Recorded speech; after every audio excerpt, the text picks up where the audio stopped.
ఈరోజు చాలామంది కొత్త శాసనసభ్యులు ఉన్నారు, ఫస్ట్ టైం అయిన వాళ్ళు ఉన్నారు. కొంతమంది అనుభవం ఉండే శాసనసభ్యులు ఉన్నారు. అయితే ఈరోజు నేను మాట్లాడే సబ్జెక్ట్ కూడా మీరు చూస్తే అందరికీ అత్యవసరమైనటువంటి సబ్జెక్ట్ ఇది. ఒక విధంగా చెప్పాలంటే ఏ పని జరగాలన్నా పవర్ లేకపోతే జరిగే పరిస్థితి ఉండదు.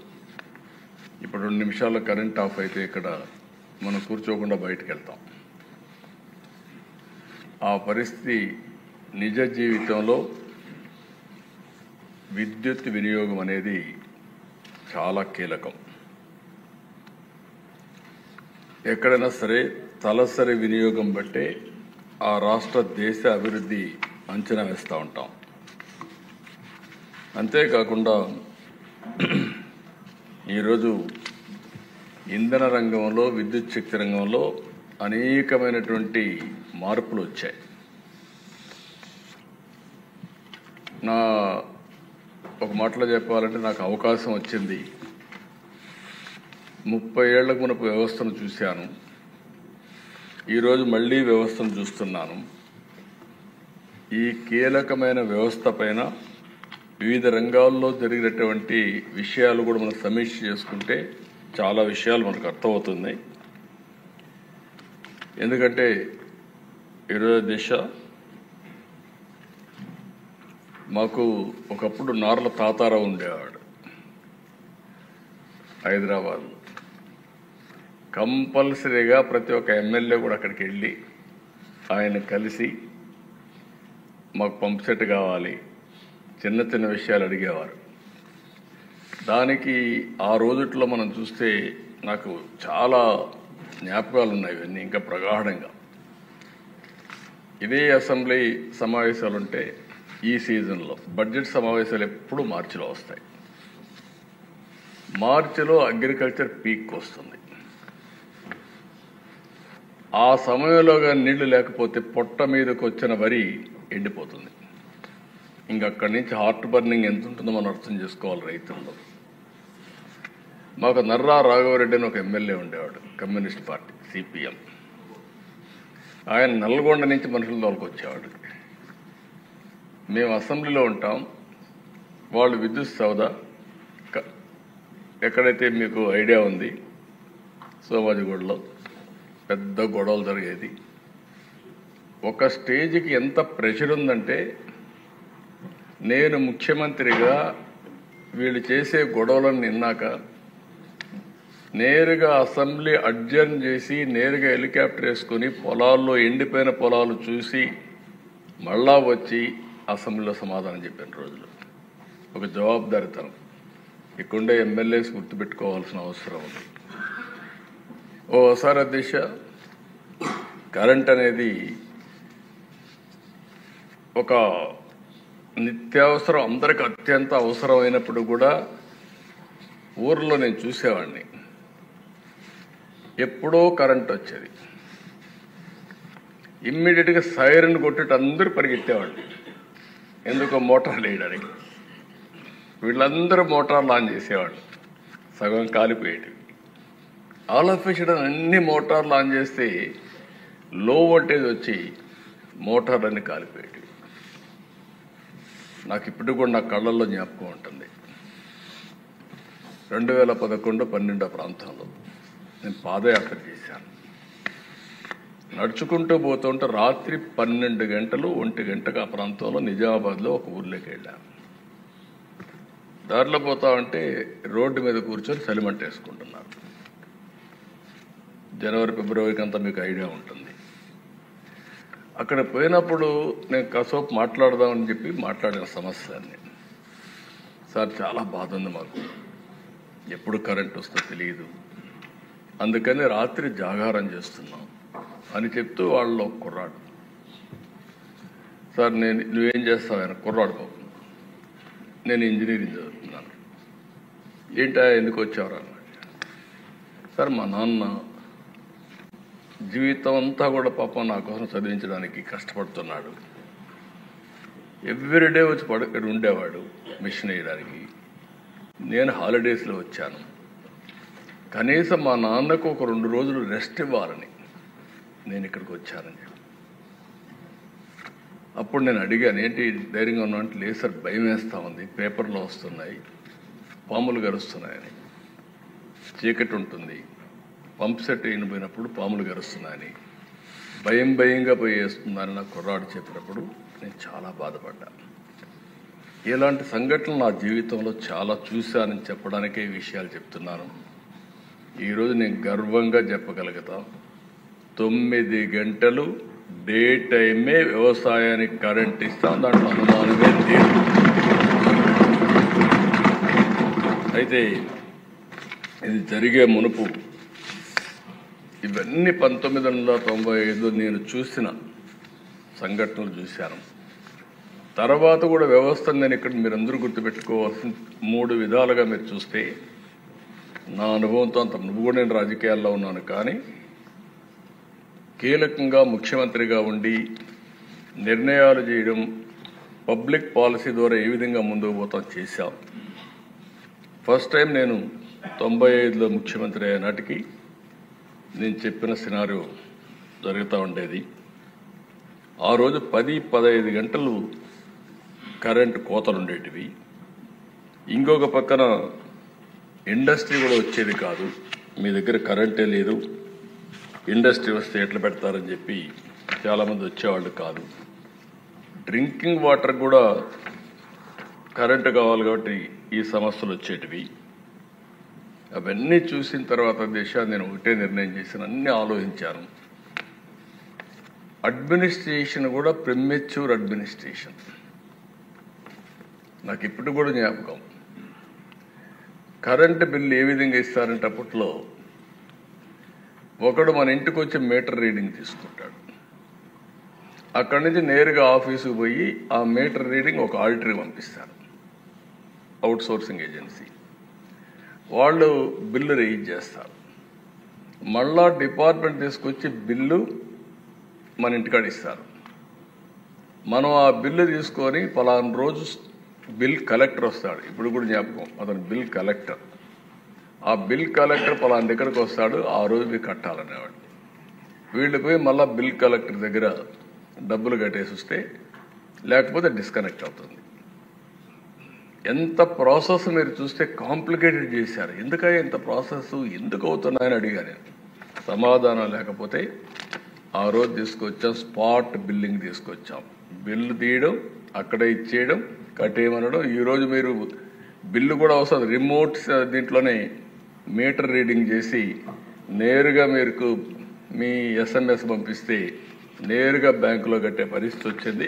అలాంటి రిఫార్మ్స్కి శ్రీకారం చుట్టిన పార్టీ తెలుగుదేశం పార్టీ అని చెప్పి కూడా చాలామంది దేశాలను నేను ఫస్ట్ టైం దీనికి సొల్యూషన్ ఏంటని ఆలోచించాను. ప్రపంచం మొత్తం అధ్యయనం చేశాం. అధ్యయనం చేసినప్పుడు వరల్డ్ బ్యాంక్ కూడా దానికి కూడా నేను ఈ రాష్ట్రం కోసం మంచి చేయాలనుకుంటే నన్ను ఇదే అసెంబ్లీలో ప్రపంచ బ్యాంకు జీతగాడని మాట్లాడారు ఒక ముఖ్యమంత్రిగా. పర్వాలేదు, పడ్డా. దేనికోసం పడ్డానంటే రాష్ట్రం కోసం పడ్డానని తృప్తితో పడ్డాను. ఫస్ట్ టైం నేను ఎలక్ట్రిసిటీ బోర్డులో విద్యుత్ శక్తి రిఫార్మ్స్ భారతదేశంలో తీసుకొచ్చిన ఏకైక రాష్ట్రం, మొట్టమొదటి రాష్ట్రం ఆంధ్రప్రదేశ్ రాష్ట్రం. అప్పుడు ఇవన్నీ ఏమి లేవా దిశ, రెగ్యులేటరీ కమిషన్ లేదు. అప్పటికి రిఫార్మ్ వచ్చింది 91, 98లో విద్యుత్ శక్తి రిఫార్మ్స్ తీసుకొచ్చాం, సంస్కరణ తీసుకొచ్చాం. అప్పుడే మీరు చూస్తే 3గా డివైడ్ చేశాం. Distribution company, generation company, transmission committee. ఇంకొక పక్కన ఇవన్నీ రెగ్యులేట్ చేయడానికి రెగ్యులేటరీ కమిషన్ సెటప్ చేశాం. అక్కడి నుంచి ఆ దిశ మీరు చూసినప్పుడు ఎనర్జీ ఆడిటింగ్, అంతవరకు కరెంటు ఎక్కడికి అమ్ముతున్నారు, ఎంతమంది దొంగతనం చేస్తున్నారు, ఏమవుతుందో తెలియని పరిస్థితి నుంచి ఎనర్జీ ఆడిటింగ్ తీసుకొచ్చాం. ఆడిటింగ్ తీసుకొచ్చి ఫస్ట్ టైం దేశంలో 2003-4కి 23% ట్రాన్స్మిషన్ అండ్ కమర్షియల్ లాస్ అని ఎస్టాబ్లిష్ చేసిన మొట్టమొదటి ప్రభుత్వం భారతదేశంలో ఆంధ్రప్రదేశ్ ప్రభుత్వం అని కూడా నేను మీకు తెలియజేస్తున్నాను. ఓసారి దిశ 35% 23% తగ్గించాం.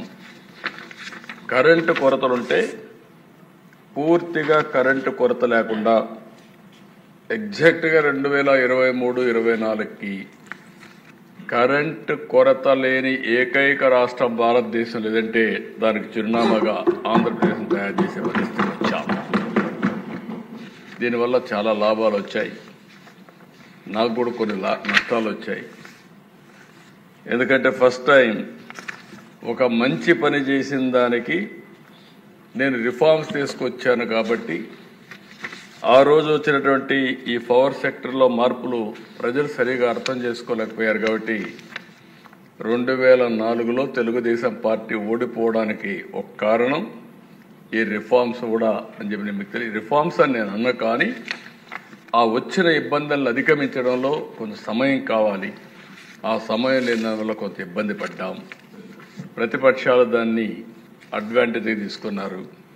నేను అన్ని రిఫార్మ్స్ తీసుకొస్తే అధ్యక్ష వెరీ విచిత్రం ఏంటంటే ఉచిత కరెంట్ ఇమ్మన్నారు.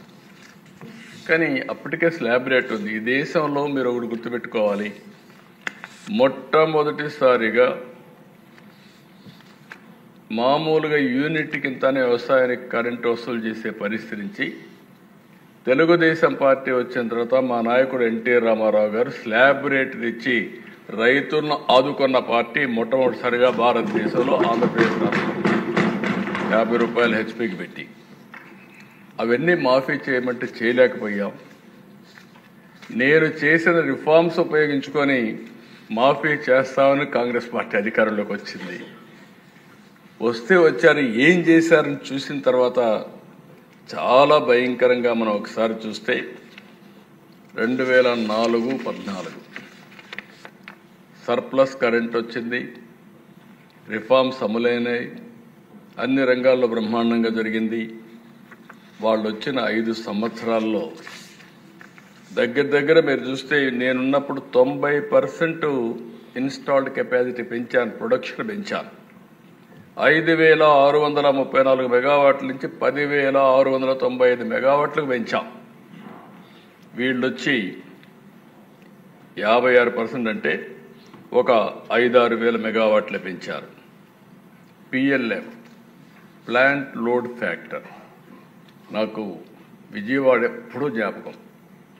విజయవాడ పవర్ ప్లాంట్ ఎప్పుడు 95%. ఈవెన్ గవర్నమెంట్ ఆఫ్ ఇండియా కూడా ఏవి కూడా అంత ఎఫిషియెంట్గా పనిచేసిన సందర్భాలు లేవు. ప్రైవేట్ వాళ్ళు కూడా చేయలేదు. అంత ఎఫిషియెంట్గా పనిచేస్తే 86% పిఎల్ఎఫ్ ప్లాంట్ లోడ్ ఫ్యాక్టర్ ఉంటే కాంగ్రెస్ వస్తానే అది 78%కి తగ్గిపోయే పరిస్థితి వచ్చింది. దీనివల్ల ఇవన్నీ చూసిన తర్వాత కోల్ స్టాక్ దిశ అప్పట్లో పెద్ద ఇష్యూ. ఇది ఒక ప్లాంట్ రన్ చేయాలంటే కోల్ కావాలి. కోల్ కావాలంటే ముందుగానే జాగ్రత్త చూసుకోవాలి. వర్షాకాలం తడుస్తుంది, తడిసినప్పుడు దాన్ని ఇది చేసుకోవాలి. అదే మరి ప్లాంట్స్ అన్నీ కూడా ఎప్పటికప్పుడు మెయింటెనెన్స్ చేయడం పర్ఫెక్ట్గా చేయాలి.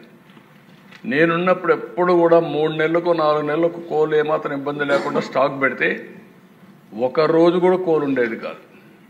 పెద్ద గొడవలు. కోల్ లేదు కాబట్టి కరెంట్ ఆపేసేవాళ్ళు. ఇలాంటి సందర్భాల్లో అది కూడా స్టార్ట్ అయింది.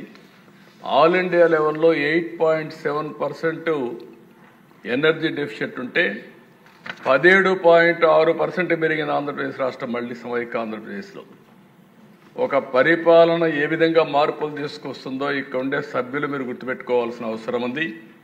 ఒక కీలకమైన శాఖలో ఏ విధంగా ప్రజలు ఇబ్బంది పడతారు. నేను ఇవన్నీ కూడా మీకు ఎందుకు చెప్తున్నానంటే 3 పీరియడ్ నేను కంపేర్ చేస్తున్నాను. 30 ఏళ్ళు కంపేర్ చేస్తున్నాను. 95-2004, 2004-14, 14-19, 19-24, 24 తర్వాత 9 నెలలు ఏం చేసామో చెప్పడానికే నేను ప్రయత్నం చేస్తున్నా. రాష్ట్రంలో ఉండే ప్రజలు కూడా గుర్తుపెట్టుకోవాల్సిన అవసరం ఉంది. బడ్జెట్ తగ్గించారు. అప్పట్లో నేనున్నప్పుడు 7.8% పవర్ సెక్టర్కి పెడితే వీళ్ళు 5% తగ్గించేశారు. ఇంకో పక్కన దిశ ఆవరేజ్న 2004 వరకు ₹2.55 యూనిట్ కరెంటు ఉత్పత్తి చేస్తే వీళ్ళు వస్తానేది ₹5.25 పెరిగిపోయింది. అప్పట్లోనే 10 ఏళ్లలో రైతుల పైన భారం 28,835 కోట్లు వేశారు.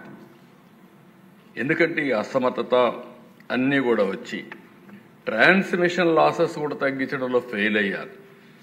కడాన దిశ మీరు చూస్తే ఎక్కడికక్కడ మున్సిపల్ కార్పొరేషన్లో 4 గంటలు, మున్సిపాలిటీలో 6 గంటలు, మండల హెడ్ క్వార్టర్లు 8 గంటలు, గ్రామాల్లో 12 గంటలు, ఇండస్ట్రీస్ కోత, స్మాల్ స్కేల్ ఇండస్ట్రీ అయితే కరెంటు వాడితే సర్ఛార్జీ పేరుతో డబల్ ఛార్జ్. దీంతో చాలా స్మాల్ స్కేల్ ఇండస్ట్రీస్ అన్నీ కూడా మూతపడే పరిస్థితికి వచ్చింది. అధ్యక్ష ఆ రోజుట్లోనే ₹13 యూనిట్ పెట్టుకున్నారు. నేను ఇటీవల కాలంలో ఎందుకు చెప్తున్నాను, హిస్టరీ చెప్తున్నా. ఒక 5 నిమిషాలు ఆలస్యమైన రాష్ట్ర ప్రజానికం కూడా ఆలోచించుకోవాల్సిన అవసరం ఉంది. హిస్టరీ తెలిస్తే భవిష్యత్తులో ఏ విధంగా మనం ముందు తీసుకుపోవాలని ఆలోచించే అవకాశం వస్తుంది. ఇంకొక పక్కన కోల్ లేకుండా మెయింటైన్ చేయకుండా ఐడిల్గా పెట్టి ఓసారి ఎవాక్యువేషన్ అంటే ట్రాన్స్మిషన్ లేకుండా ఓసారి పవర్ రన్ చేసిన పరిస్థితి లేదు. అప్పట్లోనే రెన్యూబుల్ ఎనర్జీ వచ్చింది, సోలార్ విండ్ ఉపయోగించుకోలేదు. ఉపయోగించుకోకుండా కనీసం అప్పుడు గవర్నమెంట్ ఆఫ్ ఇండియా ఫైన్ కూడా వేసేవాళ్ళు.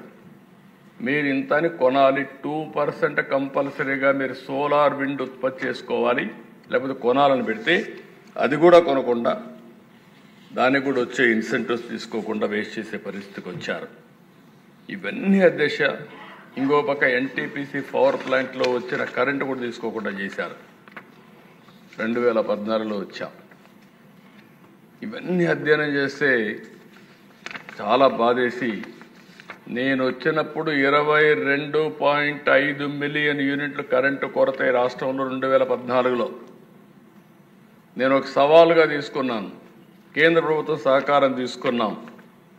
ఆ సంవత్సరం 2014 డిసెంబర్కి ఎక్కడా కరెంటు కొరత లేకుండా చేసి జనవరి 2018కి మిగులు కరెంటు సాధించిన రాష్ట్రం ఆంధ్రప్రదేశ్ రాష్ట్రం అని చెప్పి కూడా నేను తెలియజేస్తున్నాను. 39% పీక్ డిమాండ్ గ్రో అయ్యాం. 6,784 మెగావాట్ల నుంచి 9,453 మెగావాట్లు పెంచుకున్నాం. కన్జంప్షన్ కూడా 36% పెరిగింది. 40,000 మిలియన్ యూనిట్స్ ఉంటే 55,000 మిలియన్ యూనిట్స్ పెంచాం. ఇంకో పక్కన దిశ మీరు చూస్తే per capital consumption all India level 17% పెరిగితే మనం 23% పెంచుకున్నాం. మొట్టమొదటిసారిగా సోలార్ విండ్ 7,700 మెగావాట్లు ఉత్పత్తి చేసిన ఏకైక రాష్ట్రం ఆంధ్రప్రదేశ్ రాష్ట్రం. అదే ముందు చూపు. నేను ఆ రోజు ఒకటే ఆలోచించాను. నేను ఆ రోజు మీటింగుల్లో కూడా మాట్లాడినప్పుడు చెప్పేవాడిని, భవిష్యత్తులో గణనీయంగా సోలార్ ఎనర్జీ రేట్లు తగ్గుతాయి. 5 సంవత్సరాలు 14-19 కరెంటు ఛార్జీలు పెంచకుండా సమర్థవంతమైన విధానాల ద్వారా ఎవ్వరికి కరెంటు కావాలని ఇబ్బంది లేకుండా కరెంట్ అందించిన ఏకైక ప్రభుత్వమే ప్రభుత్వం. నేను ఒకసారి ఇదే మరి రెన్యూబుల్ ఎనర్జీ మీటింగ్ పెడితే ఆ రోజు నేను మాట్లాడుతూ పీయూష్ గోయల్ గారు మంత్రి, నేను ఆ రోజు అనౌన్స్ చేశాను, భవిష్యత్తులో ₹50 నుంచి ₹2 లోపల సోలార్ ఎనర్జీ వస్తుందని చెప్పి ఆ రోజుట్లోనే అనౌన్స్ చేశాను. ఇప్పుడు ₹2.40 50 వచ్చే పరిస్థితి వస్తూ ఉంది. అంటే ఇంకా తగ్గే అవకాశాలు కూడా ఉన్నాయి రా మెటీరియల్ ఇవన్నీ వస్తాయి. అయితే ఆ దిశ 2019-24 ఒక మాటలో చెప్పాలంటే మళ్ళీ చీకటి రోజులు ప్రారంభమైనాయి. నేను ఏ వ్యక్తుల గురించి నేను మాట్లాడడం లేదు. రాష్ట్ర ప్రజలు పడిన బాధ, ఒక అసమర్థ పాలన వల్ల ఇష్టానుసారంగా చేస్తే ఏం జరుగుతుందో ఇది ఒక కేస్ స్టడీ. అధ్యక్ష, ఈరోజు మనం చూస్తే ఎవరైతే పీపీఎల్ చేస్తారు, పీపీఎల్ ఆధారంగా వాళ్ళు ఇన్వెస్ట్మెంట్ పెడతారు. ఈ దేశంగా కోర్టులు ఉన్నాయి. ఏదైనా సరే కాంట్రాక్టు చేసుకున్న తర్వాత అది కూడా గవర్నమెంట్ చేసినప్పుడు కంపల్సరీగా దాన్ని ఆనర్ చేసే బాధ్యత ఉంటుంది. లేకపోతే కోర్టుకు పోతే వాళ్ళకు మళ్ళీ నష్టపరిహారంతో సహా కట్టించే పరిస్థితి కూడా వస్తుంది. ఏదైతే సోలార్ పవర్ ఉంది వాడలేదు, వాడకుండా ఇష్టానుసారంగా చేస్తే ఇప్పుడే రవికుమార్ గారు చెప్పారు. ఇది ఇంటర్నేషనల్ ఇష్యూ అయితే దావోస్లో కూడా రేజ్ చేస్తే ఇండియాలో ఇలాంటి ప్రభుత్వాలు ఉన్నాయి, మేము ఇండియాకి ఎందుకు రావాలి, పెట్టుబడులు పెట్టమంటే అప్పుడు చాలాసార్లు స్టేట్మెంట్ కూడా ఇచ్చారు. ఆనాటి ఫైనాన్స్ మినిస్టర్ కానీ పవర్ మినిస్టర్ వీళ్ళందరూ మాట్లాడే పరిస్థితికి వచ్చారు. వితండవాదంతో ఎగోయిస్టిక్గా కావాలని నెపాలేసి అవినీతి ఆరోపణలు చేసి వాడకుండా చేస్తే అధ్యక్ష, హైకోర్టు ముట్టుకాయలేసి ఒక ఆర్డర్ ఇచ్చారు. ఏదైతే నువ్వు వాడవలసిన కరెంటు నువ్వు తీసుకోలేదు, కానీ వాళ్లకు ఏదైతే రెండు ఉంటాయి అధ్యక్ష ఇక్కడ, ఒకటి ఆపరేషనల్ కాస్ట్, ఒకటి క్యాపిటల్ కాస్ట్. మీరు వాడలేదు కాబట్టి ఇది ఆపరేషనల్ కాస్ట్ అంటే ఎండతో కరెంటు వస్తుంది కాబట్టి 9,000 కోట్ల రూపాయలు మీరు పే చేయాలని హైకోర్టు డైరెక్షన్ ఇస్తే మనం వాడుకొని ఉంటే ఆ కరెంటు మీరు గుర్తుపెట్టుకోవాల్సిన దిశ మనకి ఇబ్బంది వచ్చేది కాదు. 9,000 కోట్ల రూపాయలు పే చేశారు. ఊరికే వచ్చే కరెంటు, ఎండతో వచ్చే కరెంటు, ఒక వ్యక్తి ఎగువ ప్రాబ్లంకి ఈ రాష్ట్రం 9,000 కోట్ల రూపాయలు పే చేసే పరిస్థితి వచ్చిందంటే బాధ అయితే అధ్యక్ష. ఇది పబ్లిక్ పాలసీ, ఇది జవాబుదారీ తనమని అడుగుతున్నా, నేను ఆన్సర్ చేయమంటున్నా. ప్రజలకు అర్థం కావాల్సిన అవసరం ఉంది. 9,000 కోట్లు పే చేసే పరిస్థితికి వచ్చారు. ఇదే కాదు అధ్యక్ష, అక్కడితో ఆగల. సమర్థత ఉంటే ఎప్పటికప్పుడు ఫైనలైజ్ చేయాల్సింది. కృష్ణపట్నం స్టేజ్ 2, అదే మరి VTPS స్టేజ్ 5 రెండు డిలే అయిపోయినాయి. దీనివల్ల కాస్ట్ పెరిగింది. కాస్ట్ ఎంత పెరిగిందంటే దిశ 18,818 కోట్లు పెరిగింది. ఆ సమయంలో పనులు అయి ఉంటే ఆ సమయంలో పూర్తి అయిపోయేటివి. ఈ పూర్తి కాకుండా 18,818 కోట్ల రూపాయలు దాని మీద పెరిగే పరిస్థితి వచ్చింది. అదే మరిగా దిశ ఈరోజు ఇంకొక పక్కన చూస్తే ఏదైతే పోలవరం హైడ్రో పవర్, దీనికి 2,308 మిలియన్ యూనిట్లు వచ్చే సంవత్సరానికి. దీనివల్ల ఇది కూడా బాగా డిలే అయిపోయి 1,044 కోట్ల రూపాయలు అందులో నష్టపోయే పరిస్థితికి వచ్చాం. ఇంకొక పక్కన దిశ మీరు ఒకసారి చూస్తే ఇవన్నీ కూడా అవకతవక నిర్ణయాల వల్ల, అసమర్థత వల్ల దగ్గర అప్పులు విపరీతంగా పెరిగిపోయినాయి. 62,826 కోట్ల రూపాయలు అప్పటికి పెట్టుబడులు కానీ అన్ని యూటిలిటీస్ తీసుకున్న అప్పుంటే అది 1,12,422 కోట్లు పెరిగింది. అంటే 79% పెరిగింది. 79% అంటే మనం గుర్తుపెట్టుకోవాల్సిన అవసరం ఉంది. ఈ మిస్యూజ్ చేసిన దాని పరిహారం ఈరోజు భారం మీరు చూసినప్పుడు 1,12,00,00,000 కోట్ల రూపాయలకు వడ్డీ కట్టాలి, డెట్ రీపే చేయాలి, మళ్ళా ఆపరేషన్ చేయాలి, మళ్ళీ దీన్ని ముందుకు తీసుకుపోయే పరిస్థితికి వచ్చాం. ఇంకొక పక్కన దిశ మీరు ఒకసారి చూస్తే విపరీతంగా టారిఫ్లు పెంచారు, ఇష్టానుసారంగా పెంచారు. 9 సార్లు పెంచారు. 32,000 కోట్ల రూపాయలు టారిఫ్ను పెంచారు. పేద ప్రజలపైన భారం వేశారు. వాళ్ళపైన వేసింది కూడా మీరు చూస్తే అధ్యక్ష 50 యూనిట్లు ఉపయోగించే వాళ్ళపైన బిల్లు 100 రూపాయలు ఉంటే అది 199 చేశారు. 100 యూనిట్లు వాడే వాళ్ళకు ₹2.44 ఉంటే అది ₹4.53 చేశారు. 86%. 200 యూనిట్ల లోపలుంటే 632 రూపాయలుంటే 1123 చేశారంటే 78%. 300 పైన ఉండే వాళ్ళది 1573 ఉంటే 2037 చేశారు 29%. అంటే పేదవాళ్ల పైన పెనుభారం వేశారు.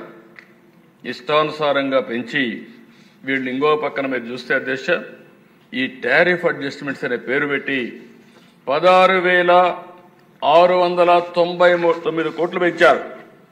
నేను ముఖ్యమంత్రిగా చాలాసార్లు పనిచేశాను కానీ నాకే అర్థం కాలే ఈ పేరు చూస్తా ఉంటే.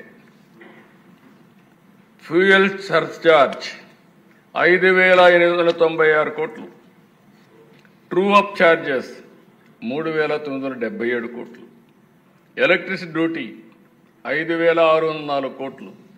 నేనున్నప్పుడు అధ్యక్ష ₹1 వేసి అది కూడా ఎలక్ట్రిసిటీ బోర్డును తీసుకోమన్నా. 4 పైసలు ₹1 కూడా 4 పైసలు 6 పైసలు వేసి 6 పైసలు వేసి 6 పైసలు కూడా వాళ్ళు తీసుకోమన్నాం. అలాంటిది ₹1 వేసి వీళ్ళు తీసేసుకున్నారు. గవర్నమెంట్ తీసేసుకునే పరిస్థితికి వచ్చారు. ఈ విధంగా చూస్తే అధ్యక్ష 19-24లో 32,166 కోట్ల రూపాయలు వినియోగదారులపైన భారం వేసే పరిస్థితికి వచ్చారు. గ్రోత్ ఎంత పెరిగిందంటే 4.8%. అదే 14-19లో 36% పెరిగింది. 36% వినియోగం పెరిగిందంటే అభివృద్ధికి నాంది పలికినట్టు. అది 4.8% తగ్గిపోయిందంటే దీన్ని బట్టే మనం అర్థం చేసుకోవాల్సిన అవసరం ఉంది ఏం జరిగిందని. మళ్ళీ పోతూ అధ్యక్ష ఎలక్షన్లు వచ్చాయి కాబట్టి ఆ అవార్డ్స్ ఇప్పించి పెండింగ్ పెట్టి కూర్చునే పరిస్థితికి వచ్చారు. ఇది ఎంత ఉందంటే 17 నెలలకు గాను ఎలక్ట్రిసిటీ డ్యూటీ వేసి అదనంగా 6,073 కోట్లు, 6,544 కోట్లు ఈ 2 కూడా చేసే పరిస్థితికి వచ్చారు. అంటే ఆ దిశ ఇవన్నీ మీరు చూసిన తర్వాత దగ్గర 50,000 కోట్ల రూపాయలు ఒక పక్క, ఇవి చూస్తే ఇంకొక 50,000 వినియోగదారుల పైన కానీ వ్యవస్థ పైన వేసిన భారం మీరు చూస్తే 1,00,000 కోట్ల రూపాయలు అదనంగా భారం పడిందంటే ఈరోజు ఒక వ్యవస్థలో మనం అందరం గుర్తుపెట్టుకోవాల్సిన అవసరం ఉంది. వచ్చినప్పటికీ కరెంటు కోతలుంటే అవన్నీ స్ట్రీమ్ లైన్ చేశాం. నేను ఒకటే హామీ ఇస్తున్నా, ఇక్కడే చీఫ్ సెక్రటరీ గారు ఉన్నారు, పవర్ ఆయన చూస్తున్నారు, మొన్నటి వరకు ఉన్నారు పవర్ సెక్రటరీగా. ఒకటే హామీ ఇస్తున్నాం, ఎట్టి పరిస్థితిలో ఎక్కడా లో వోల్టేజ్ కూడా లేకుండా నిరంతరం అనుకున్న లక్ష్యాలకు అనుగుణంగా పవర్ ఇచ్చే బాధ్యత ఈ ప్రభుత్వం తీసుకుంటామని కూడా హామీ ఇస్తున్నాం. రెండో విషయం కూడా చాలా స్పష్టంగా చెప్తున్నాను, కరెంటు ఛార్జీలు తగ్గించిన మాకు వారసత్వంగా కొన్ని సమస్యలు వచ్చాయి, చాలా సమస్యలు వచ్చాయి, కొన్ని కాదు. నేను ఒకటే మాట చెప్పాను, ఈరోజు నేను 4వసారి ముఖ్యమంత్రి అయిన తర్వాత ప్రతి ఒక్క వ్యవస్థలో కూడా చూస్తే అంతుబట్టనటువంటి సమస్యలు వచ్చాయి. ఇంకొక పక్కన ఈ వ్యవస్థను మీరు చూస్తే 30 ఏళ్లుగా నాకు మనసుకు దగ్గరుండే డిపార్ట్మెంట్ ఇది. ఐఏఎస్ ఆఫీసర్లు చేయలేమంటే ఆ రోజుట్లోని రమాకాంత్ రెడ్డి గారు ఉండేవారు. నా వల్ల కాదు సార్ అంటే నీకెందుకు, నేనున్నాను, నేను చేస్తానని చెప్పి కూర్చొని పెట్టుకొని బాధ్యత తప్పచెప్పి ఎప్పటికప్పుడు గైడ్ చేసేవాడిని. కడాన రేచల్ చటర్జీ ఉండేది. లేదు సార్ అది టెన్షన్ డిపార్ట్మెంట్, నా వల్ల కాదు, నా ఆరోగ్యం బాగాలేదంటే నేను ఏదో కేరళకు పోతున్నాను. మంచి ఆఫీసర్లు కాబట్టి నేను ఒకటే చెప్పాను, మీరు ఉండాల్సిందే తప్పదని, కావాలంటే మీరు ఏమైనా చేయండి అని అలాంటి వాళ్ళని పెట్టి స్ట్రీమ్ లైన్ చేశాం. అలాంటిది మీరు చూస్తే అధ్యక్ష నిన్న కూడా పవర్ సప్లై అగ్రిమెంట్లు సెక్కీతో చేసింది. ఇవన్నీ ఒక భారం అయిపోయే పరిస్థితికి వచ్చింది. కానీ సావరిన్ పవర్స్ సంతకాలు పెట్టిన తర్వాత పెనాల్టీస్ ఉంటాయి, అన్ని మళ్ళీ క్రెడిబిలిటీ ఉంటుంది, విశ్వసనీయత ఉంటుంది. ఈ సమస్యలతో సతమతమయ్యే పరిస్థితికి వచ్చాం. అయితే నేనేదో ఇవన్నీ చెప్పి తప్పించుకోవడానికి సిద్ధంగా లేను. ఎట్టి పరిస్థితుల్లో ఈ రాష్ట్రాన్ని మళ్ళీ అన్ని అవకాశాలు అందిపుచ్చుకొని ఏం చేయాలనో అది చేయడానికి ఎన్డీఏ ప్రభుత్వం సిద్ధంగా ఈ రాష్ట్రంలో ఉందని మరొక్కసారి హామీ ఇస్తున్నాను. అందుకని అధ్యక్ష ఈరోజు ఇక్కడే మెంబర్స్ అందరినీ కోరుతున్నా, ఎప్పటికప్పుడు కొత్త అవకాశాలు వస్తాయి. ఈరోజు పవర్లో ఊహించని అవకాశాలు వచ్చాయి, విజువలైజ్ చేసే అవకాశాలు వస్తాయి.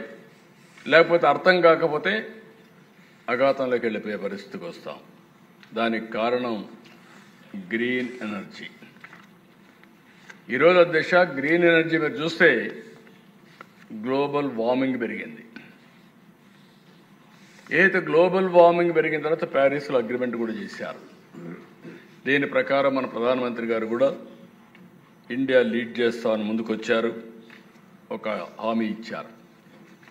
దీని ప్రకారం మీరు చూసినప్పుడు solar, wind, pumped storage, hydel, ఇంకా ఉండే రెన్యూవబుల్స్, బయోఫ్యూయల్, ఇంకొక పక్కన బ్యాటరీ, ఇవన్నీ కూడా ఉపయోగించుకొని స్మార్ట్ గ్రిడ్ టెక్నాలజీస్ కూడా ఉపయోగించి ఏ విధంగా చేయగలుగుతాం, దీనికి ఒక ఎక్సర్సైజ్ చేస్తున్నాం.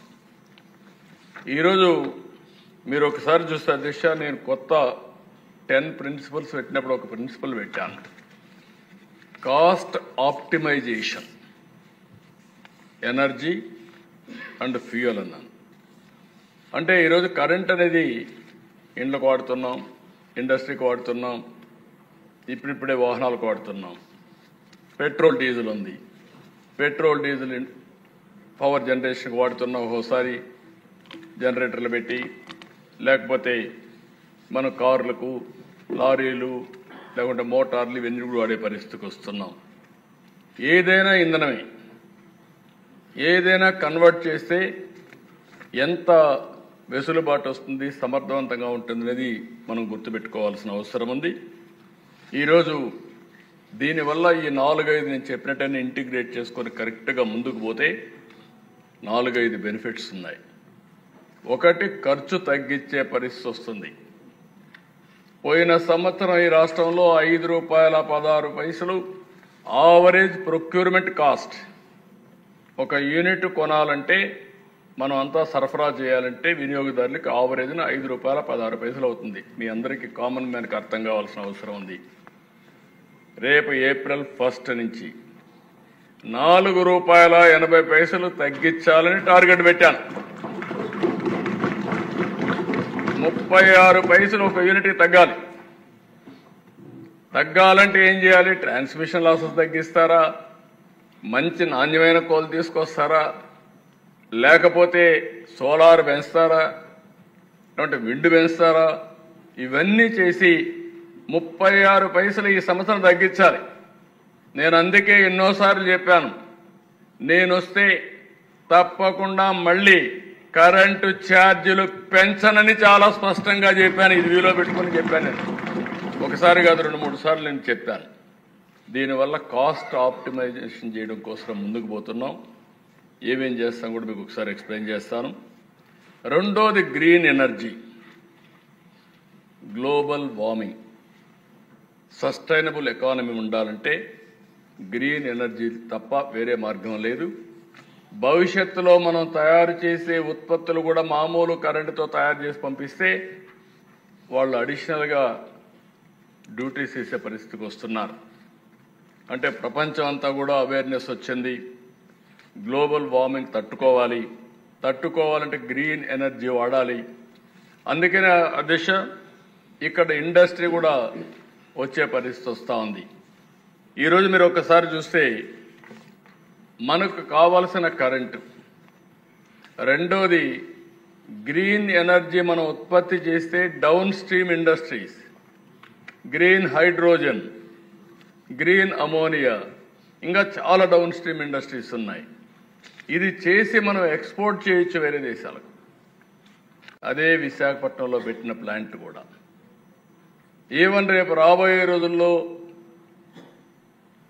ఓడలు కానీ విమానాలు కానీ ఇవన్నీ కూడా గ్రీన్ ఎనర్జీతో రన్ చేసే పరిస్థితికి వస్తున్నారు. ప్రపంచం అంతా కూడా ట్రాన్స్ఫర్మ్ అయ్యే పరిస్థితి వస్తుంది. అవి రావాలంటే ఇప్పటికే మీరు చూస్తే మొన్నే ప్రధానమంత్రి గారు ఎన్టీపీసీ మన జెన్కోతో కలిసి ఒక జాయింట్ వెంచర్ చేశాం. 1,89,000 కోట్ల రూపాయలు పెట్టుబడులు పెట్టి గ్రీన్ హైడ్రోజన్కు ముందుకు పోతున్నారని చెప్పి కూడా నేను మీకు తెలియజేస్తున్నాను. ఇంకొక పక్కన మొన్న గ్రీన్ హైడ్రోజన్ ఒక ఇది తయారు చేసి హీరో ఎనర్జీ టెక్నాలజీస్ బ్రేక్తో తీసుకొచ్చారు. వాళ్ళు కూడా గ్రీన్ హైడ్రోజన్ తీసుకొచ్చి ఫ్యూయల్లో మిక్స్ చేసే పరిస్థితికి వచ్చారు. అది కూడా స్టార్ట్ చేశారు. మొన్న నేను ఇనాగరేట్ చేశాను. ఇంకో పక్కన గ్రీన్ కో ఏదైతే సోలార్ విండ్ హైబ్రిడ్ మోడల్ 5 రూపాయలకి కరెంట్ ఉత్పత్తి చేసే పరిస్థితికి వచ్చారు. That green hydrogen green energy. దీనికి నేరుగా కాకినాడలో green hydrogen ammonia down stream industries పెట్టే పరిస్థితికి వస్తున్నారు. అది కూడా ప్రాసెస్ చేస్తున్నాం.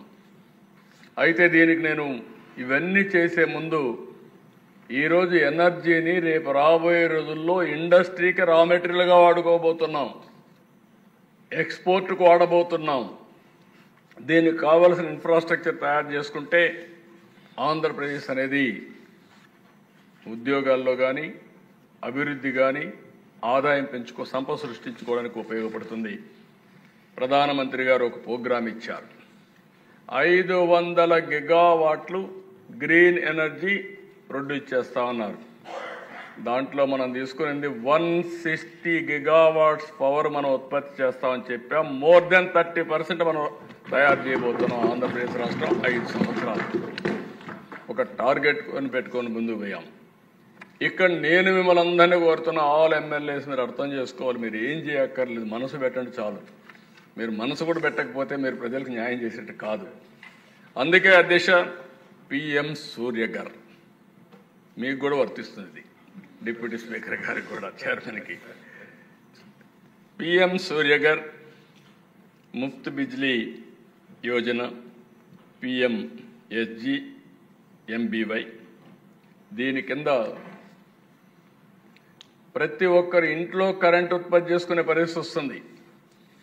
నేను ఎన్నికల ముందు ఒక మాట చెప్పాను, డెమోక్రటైజేషన్ ఆఫ్ పవర్ జనరేషన్ని.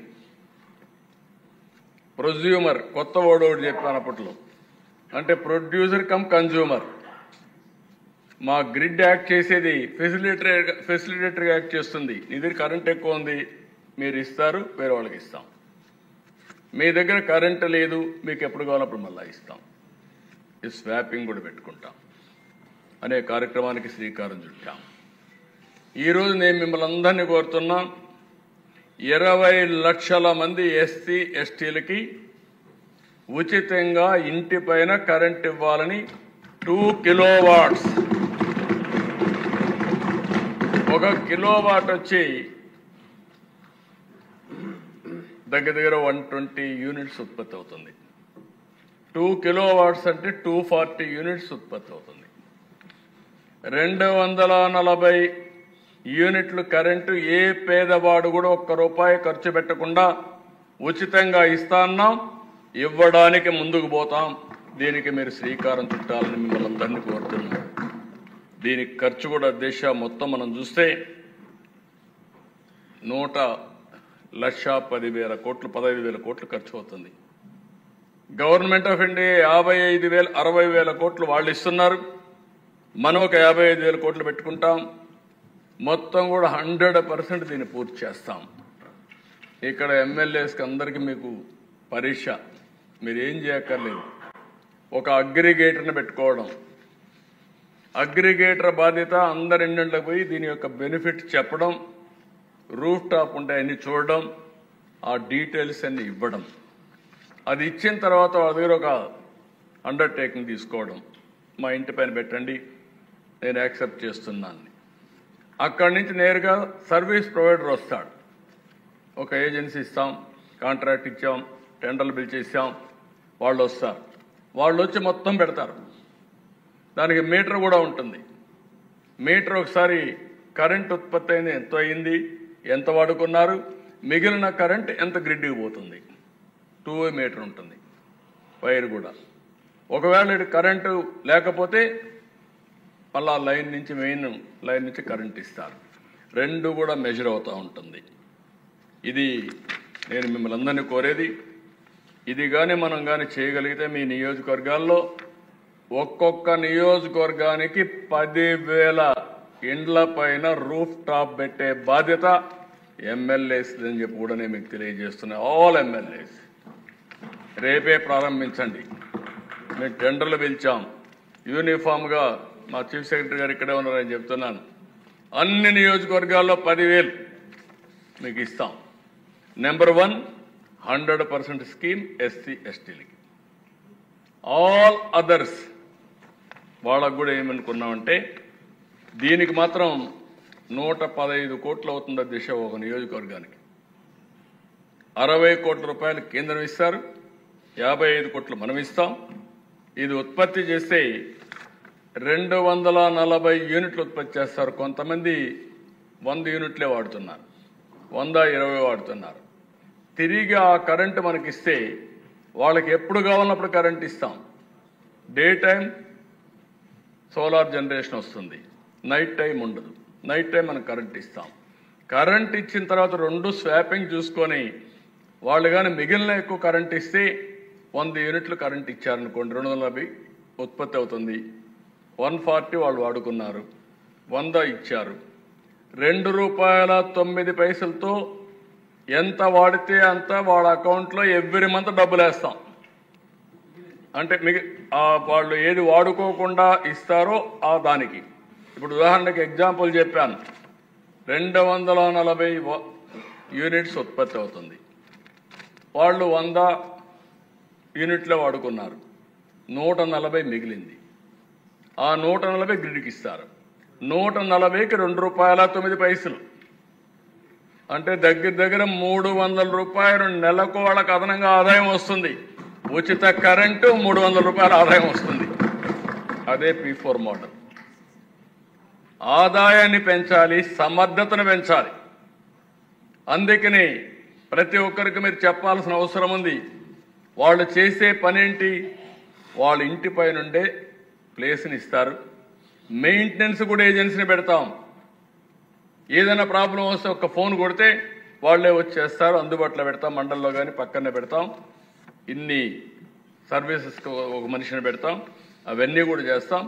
రేపు రాబోయే రోజుల్లో బ్యాటరీ కూడా ఛార్జింగ్ కూడా ఉపయోగపడే పరిస్థితి వస్తుంది. వాళ్ళ ఇంటి దగ్గర బ్యాటరీ ఇచ్చి ఛార్జ్ చేస్తే దానికి కూడా అదనంగా డబ్బులు ఇచ్చే కార్యక్రమాన్ని కూడా ఆలోచిస్తాం. ఇది ఒక మోడల్ దిశ. రెండో మోడల్, ఎవరైనా సరే వీళ్ళు కూడా పెంచుకోవచ్చు. వాళ్ళకందరికీ 3 కిలోవాట్స్ వరకు ₹78,000 సబ్సిడీ ఇస్తాం. అంటే ఈరోజు మీరు గుర్తుపెట్టుకోవాల్సింది, ₹78,000 మనం ఇచ్చినా వాళ్ళకి ఇంకొక ₹70,000 పడుతుంది 3 కిలోవాట్స్ పెట్టాలంటే. ఆ రేట్లు కూడా క్లియర్గా ఇస్తాం.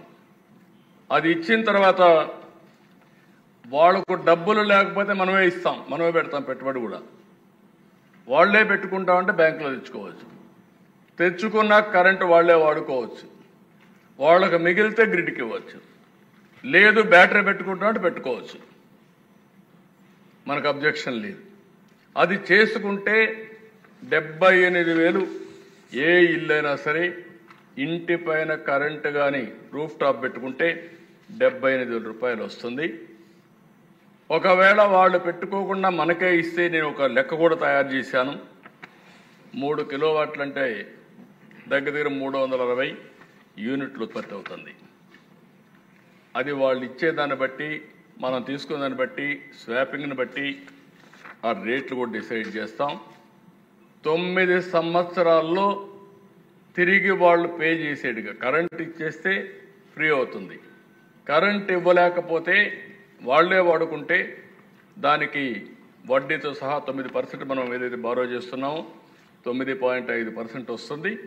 ఆ రేటుతో వాళ్ళు పే చేయాల్సి వస్తుంది. దానికి బిల్ పంపిస్తాం. ఇది ఒక మెకానిజం వర్కౌట్ చేస్తాం. ఈ 2 స్కీమ్స్లో మిమ్మల్ని అందరినీ ఒకటే కోరుతున్నా, ఇక్కడుండే ఎమ్మెల్యేస్ అందరూ ఒకటే. నేను ఆ డీటెయిల్స్ కూడా మీకు ఇస్తా. మీరు 10,000 ఇండ్ల పైన రూఫ్ టాప్ పెట్టించే బాధ్యత మీది. పేదవాళ్లకు ఉచితంగా కరెంట్ ఇవ్వడమే కాకుండా అదనంగా డబ్బులు చూపించే మార్గం ఎమ్మెల్యేలు చూపించాల్సిన అవసరం ఉంది. ప్రజలు అర్థం చేసుకొని ఈ కార్యక్రమాన్ని జయప్రదం చేయమని కోరుతున్నా. ఇప్పుడు వాడుకోకపోతే మరి రేపు కేంద్ర ప్రభుత్వం అందరూ ఈ పని చేస్తే టేక్ ఆఫ్ అయిన తర్వాత డబ్బులు ఇవ్వకపోవచ్చు. ఫస్ట్ మూవర్ అడ్వాంటేజ్ మనం తీసుకోవాలంటే ఒక్క సంవత్సరంలో మీరు కానీ వార్ ఫుటింగ్లో చేస్తే 10,000 ఇండ్ల పైన మీరు కరెంట్ ఇస్తే 20 సంవత్సరాలు 30 సంవత్సరాలు కూడా ఉంటుంది. దీనివల్ల వాళ్ళకు ఫ్రీగా కరెంట్ వచ్చే పరిస్థితి వస్తుంది. ఈ విషయం గుర్తుపెట్టుకోవాల్సిందిగా మిమ్మల్ని కోరుతున్నా.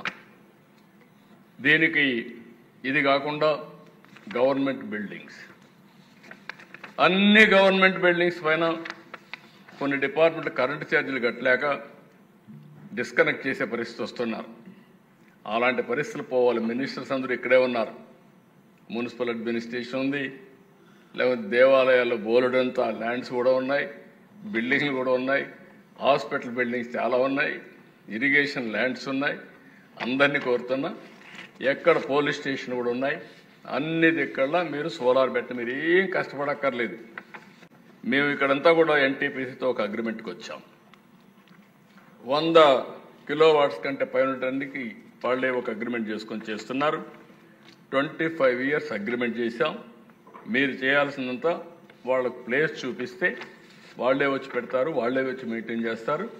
మీరు కరెంటు వాడుకుంటారు, మిగిలిన కరెంటు గ్రిడ్కి ఇస్తారు. అది కూడా స్వాపింగ్ ఉంటుంది.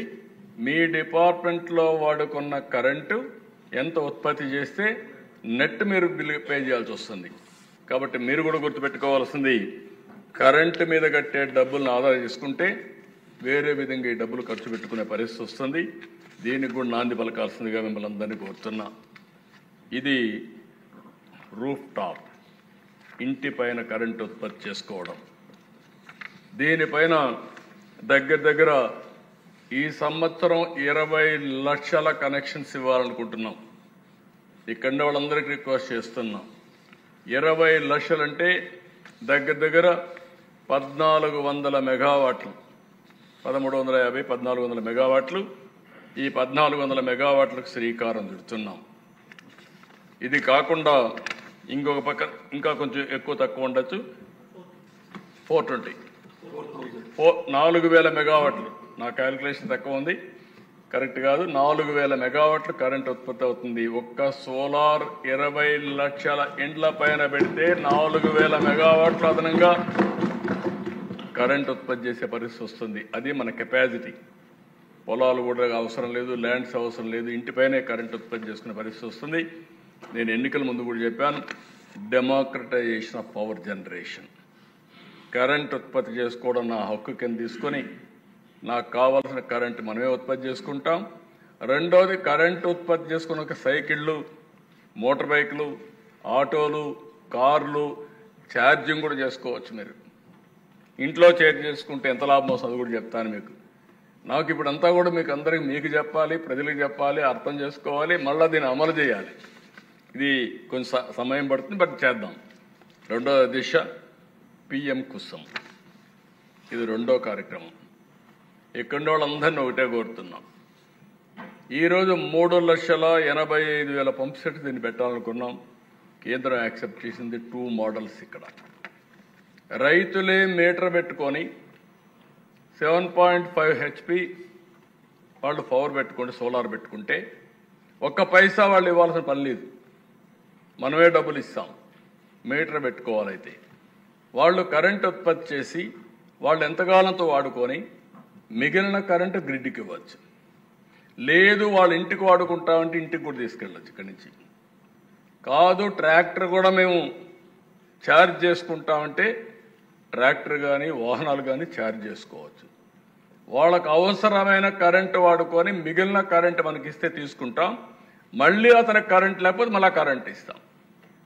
ఈ విషయం మీరు గుర్తుపెట్టుకోండి. రైతులందరికీ విజ్ఞప్తి చేస్తున్నాం, ఇది ఒక అవకాశం. మీకు కరెంటు ఛార్జీలు కట్టే పరిస్థితి లేకుండా మీరే కరెంటు ఉత్పత్తి చేసుకునే అవకాశం వచ్చింది. మీరేం కష్టపడక్కర్లేదు. మీరు ఇచ్చేది అక్కడ భూమి మాత్రం మీ ఇంటి దగ్గర పెట్టుకుంటారు, దాన్ని సక్రమంగా చూసుకుంటారు. ఆ తర్వాత మేము ఎప్పటికప్పుడు మెయింటెనెన్స్ అంతా కూడా కాంట్రాక్ట్ ఇస్తాం, వాళ్ళే చేస్తారు. ఎప్పటికప్పుడు స్వాపింగ్ ద్వారా మీకు కరెంట్ అవసరం ఇస్తాం, మీ దగ్గర నుండి తిరిగి ఇస్తూ ఉంటారు. అయితే ఇది రావడానికి కొంతమంది ముందుకు రారు కాబట్టి ఇప్పుడు ఏం చేశామంటే దగ్గర దగ్గర 1327 మెగావాట్లు 3,85,000 పంప్ సెట్స్ సమానంగా రాష్ట్రం మొత్తం అమలు చేయబోతున్నాం. దీనికి దగ్గర దగ్గర కేంద్ర ప్రభుత్వం 1,05,00,000 రూపాయలు ఒక మెగావాట్కి సబ్సిడీ ఇస్తున్నారు. అంటే 1,393 కోట్ల రూపాయలు కేంద్రం సబ్సిడీ ఇస్తుంది. మిగిలింది టెండర్ పిలుస్తున్నాం, ప్రైవేట్ పార్టీస్ని పిలుస్తున్నాం. ఈరోజు ఏపీ ఈపీడీసీఎల్ కింద 220 మెగావాట్లు ఫ్లోట్ చేస్తున్నాం. దీనికి దగ్గర equivalent 49,533 agriculture pump sets. AP SPDCL 751 మెగావాట్లు ఫ్లోట్ చేస్తున్నాం. దీనికి 1,67,452 agriculture pump sets equal. AP CPDCL 356 megawatts promote చేస్తున్నాం. 1,68,999 అగ్రికల్చర్ పంప్ సెట్స్కి ఈక్వల్. ఎక్కడైతే సబ్స్టేషన్ ఉందో ఆ సబ్స్టేషన్ దగ్గర ఈ పవర్ జనరేషన్ చేయబోతున్నాం. సబ్స్టేషన్ దగ్గర చేస్తే ఒక అడ్వాంటేజ్ ఏంటంటే డిస్ట్రిబ్యూషన్ లాసెస్ తగ్గిపోతాయి. నేరుగా ఈరోజు మీరు చూసినప్పుడు ఒకప్పుడు 40% 50% డిస్ట్రిబ్యూషన్ లాస్ నుంచి ఇప్పుడు కూడా 9% తగ్గించాం. 9.23% ఉంది. అది కూడా అక్కడే చేసిన కరెంటు 1% లేకుంటే 2%, రెండు కూడా ఉండదు, మ్యాక్సిమం అన్నే ఉంటుంది. లెస్ దెన్ 1 or 2 ఉండే పరిస్థితి వస్తుంది. దీనివల్ల గణనీయంగా ట్రాన్స్మిషన్ లాసెస్ తగ్గుతాయి, రిలయబిలిటీ పెరుగుతుంది. వ్యవసాయానికి కావాల్సిన డే టైం కావాలి, ఆ డే టైం వస్తుంది. ఒకవేళ రాకపోతే గ్రిడ్ సపోర్టింగ్ ఉంటుంది, ఎప్పటికప్పుడు గ్రిడ్ సపోర్ట్తో కరెంట్ ఇచ్చే పరిస్థితి వస్తుంది. దీనివల్ల ఎంప్లాయ్మెంట్ కూడా జనరేట్ అవుతుంది, లోకల్గా ఉద్యోగాలు వస్తాయి, రైతులకు రెంటల్ వాల్యూ కూడా వస్తుంది. దీన్ని కూడా ఒక 25 ఏళ్లకు టెండర్ పిలుస్తున్నాం. మెయింటెనెన్స్ టెండర్ని వాళ్ళే మెయింటైన్ చేస్తారు. ఇది కూడా మీరందరూ ప్రమోట్ చేసుకుంటే ఎక్కడెక్కడ పెట్టామని నేను చెప్పాను, దాని ప్రకారం మేము పూర్తి చేస్తామని చెప్పి కూడా నేను మీకు తెలియజేస్తున్నా. ఈ 2 ఆప్షన్స్లో మీరు గుర్తుపెట్టుకోవాల్సింది, ఒకటి రైతుల ముందుకు వస్తే నేను సిద్ధంగా ఉన్నా. రైతులు ముందుకు రాకపోతే ఇమ్మీడియట్గా పవర్ జనరేషన్ కావాలి కాబట్టి మనం సబ్స్టేషన్లో పెట్టి ఈ పవర్ జనరేషన్ చేస్తామని చెప్పి కూడా నేను మీకు తెలియజేస్తున్నా. ఇవి కాకుండా ఈ విధానంలో హైడ్ ఈ రెంటిల్లో మీ పాత్ర ఎక్కువ ఉంది. మొట్టమొదటిసారిగా రూఫ్ టాప్లు ఎక్కువ ఉంది. రెండోది గవర్నమెంటే చేస్తాం కాబట్టి అక్కడ వచ్చినప్పుడు సబ్స్టేషన్లో మీరు సపోర్ట్ చేస్తే ఈజీగా ఉంటుంది. 2 చేయాల్సిన అవసరం ఉంది. ఇంకో పక్కన పోలవరం 960 మెగావాట్లు, lower Sileru hydro electrical project 230 మెగావాట్లు, upper Sileru pumped storage project 1350 మెగావాట్లు. ఇవన్నీ కూడా ఇవి కాకుండా 5 gigawatts pumped storage project joint వెంచర్తో ఎన్హెచ్పిసితో అగ్రిమెంట్ చేశాం. ఈ పనులన్నీ పూర్తి చేస్తే చాలా వరకు ఉపయోగపడుతుంది. ఆంధ్రప్రదేశ్ ఒక అడ్వాంటేజ్ ఉంది, సోలార్ ఉత్పత్తి చేసే కెపాసిటీ మన దగ్గర ఉంది, విండ్ ఎక్కువ వచ్చే అవకాశాలు మన దగ్గర ఉన్నాయి, పంప్డ్ ఎనర్జీ ఎక్కువ వచ్చే అవకాశాలు ఉన్నాయి. డక్కన్ ప్లెటూ ఉంది. రాయలసీమ ఏరియాలో అయితే పైన హైట్ ఉంటుంది, కింద నీళ్లు వాడుకోవచ్చు. నేను అందుకే మీకు చెప్పాను, బనకచర్ల టు పోలవరం అనుసంధానం అయితే నీటి సమస్య కూడా ఉండదు.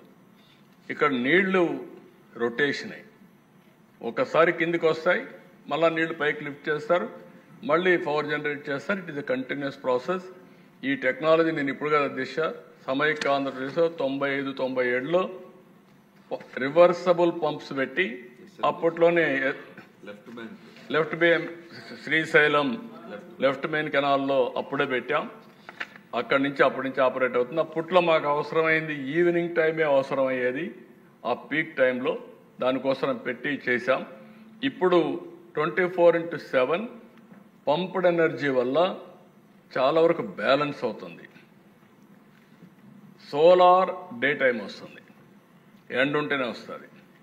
విండ్ గాలి ఉంటేనే వస్తుంది, ఈవినింగ్ టైం వస్తుంది. రెండు మ్యాచ్ కాని సమయం ఉంటుంది. ఆ సమయంలో పంప్డ్ ఎనర్జీ ఆపరేట్ చేస్తాం. Pumped energy of and on కూడా చాలా ఈజీగా ఉంటుంది. సో దట్ రియల్ టైం కూడా ఆపరేట్ చేసే పరిస్థితికి వస్తుంది. ఒకప్పుడు హైడల్ ఉపయోగించేవాళ్ళం, ఇప్పుడు హైడల్ కెపాసిటీ తక్కువ ఉంది కాబట్టి దీన్ని కూడా తీసుకొని ముందుకు పోతామని చెప్పి కూడా నేను మీకు తెలియజేస్తున్నా. ఈరోజు మీరు చూస్తే మన ఈ గవర్నమెంట్లో 24.10 గిగావాట్లు పంప్డ్ స్టోరేజ్ ప్రాజెక్ట్స్ని ఐడెంటిఫై చేసి అవన్నీ కూడా ఏ విధంగా తీసుకుపోతున్నాం.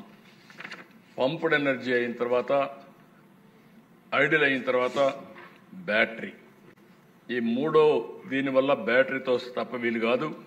అందుకని 1000 మెగావాట్లు బ్యాటరీ ఎనర్జీని ఎస్టాబ్లిష్ చేయడానికి ముందుకు పోతున్నాం.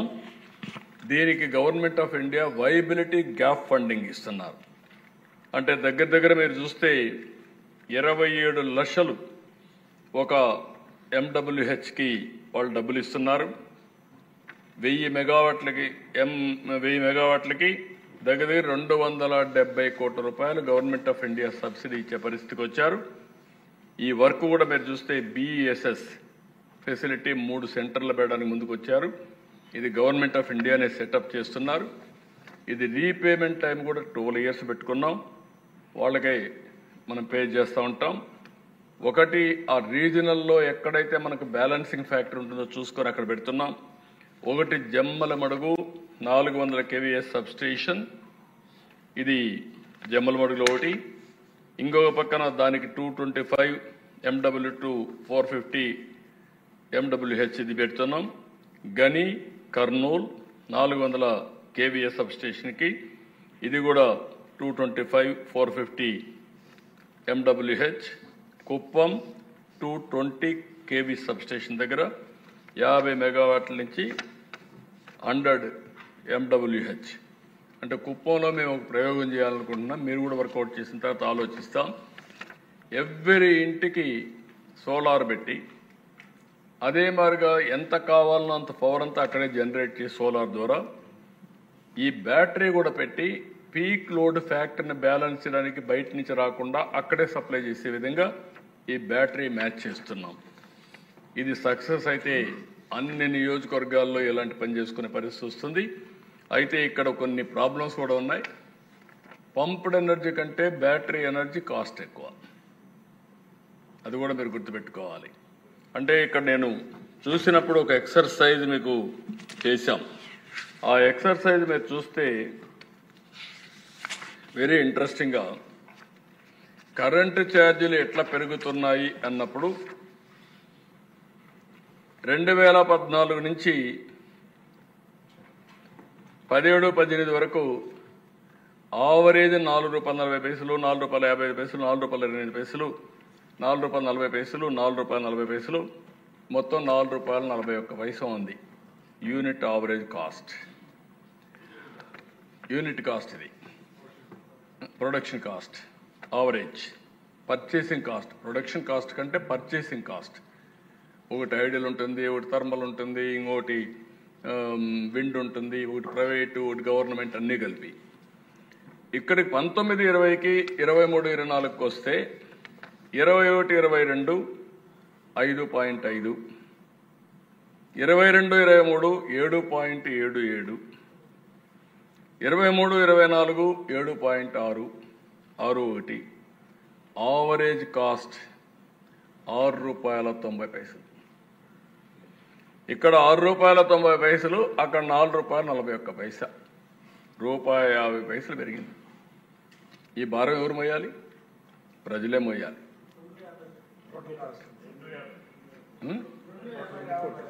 ఎన్ని కోట్లది నేను లెక్కేసి మళ్ళీ చెప్తాను. ఇక్కడ వచ్చింది ఏంటంటే దిశ, ఇక్కడే నాలెడ్జ్. అందరూ ఎమ్మెల్యేలు ఉన్నారు, మీరు కూడా క్యూరియాసిటీగా వింటున్నారు, సంతోషం.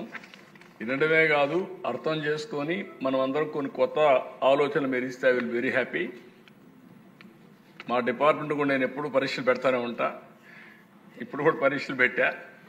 కొంతవరకు తయారు చేసుకొని వస్తున్నారు. ఇవన్నీ ఒక పేపర్ కూడా తయారు చేసి మీకు అందరికి ఇస్తాం. సోలార్ ఉత్పత్తి చేయాలంటే యాజ్ ఆన్ టుడే అరౌండ్, నేను ఎగ్జాక్ట్గా చెప్పడం లేదు, ఇట్ ఆల్ డిపెండ్స్ అపాన్ సప్లయర్ని బట్టి కాంపిటీషన్ బట్టి వస్తుంది. ₹2.60. విండ్ తయారు కావాలంటే ₹3.60. థర్మల్ చేయాలంటే ₹7.06, ₹7.5, ₹8 కూడా. ఒక చిన్న ఎగ్జాంపుల్ మీరు గుర్తుపెట్టుకోండి.